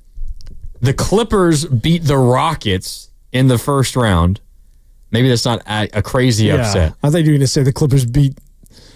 No, Clippers will be the 7, and they'll beat the Rockets in the 7-2 matchup. Okay, see. So then it would be Warriors versus Clippers in the second round. Whoa! And then I don't know what to do there, Dan. My God. Clippers have the Warriors number. 3-0 versus the Warriors this year. But they haven't played the Jimmy Butler Warriors. Yes. And the one thing that they can't do is they have a hard time going small. They're really good big. The Clippers. Zubac has been awesome this year. Zubac is having a career year. He's incredible. He does not get enough credit for how good his season has been. No, he doesn't. Yeah. But if you go small, because they're big and they give you all sorts of problems, but if you're taking Zubac off the floor, or sometimes they don't have the ability to go small. They can't match with you going small. But it's a really, really interesting team. And again, I think it's Kawhi Leonard. If you're going to get a healthy Kawhi, which is asking a lot, that's a difficult team to deal with. Real difficult. I mean, he's been so good. I agree. Over the last couple of weeks. Let's sneak in our last caller before we get on out of here for the day. Peter's been patient. Peter's in Dublin. What's up, Peter? You're on Warriors this week. Take us home. Hey, good afternoon. Good afternoon, gentlemen. First-time caller, long-time listener of the program. Thanks, man. Before I get into my point, just lay off Kaminga, guys. Let's listen to Steph. Let's let the kid play.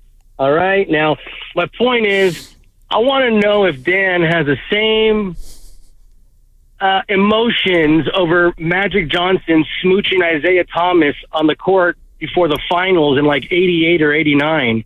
And I think in that same series, he might have even given a kiss to Mark Aguirre on the court. Hated it back then. It's a I good hate question, it today. Peter. I know what you're talking about. Didn't like it. I mean, was he gone? Nah, he's gone. Thanks for the call, Peter.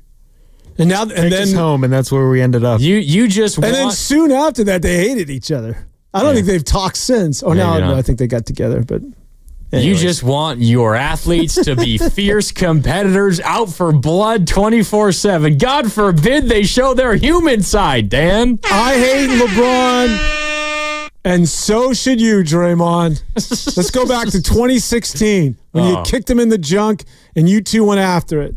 Yeah, back when life was good. And Draymond would come for Get a LeBron. candy bar for 10 cents. Walk 10 miles to school, back and forth. All right, Draymond, we also want to go home. Thanks so much for being with us this morning here, Warriors, this week on 95.7 The Game. That's Dan Devone. I'm Mark Grandy. That's Steven Risotto behind the glass. Warriors taking on the Houston Rockets tomorrow. Tip time is at 5:30. I've got you covered with the pregame Warriors Live at 4:30 right here on 95.7 The Game. Until then, this is Mark Grandy signing off. Have a good weekend. So what are you reading? I'm checking out the ratings on the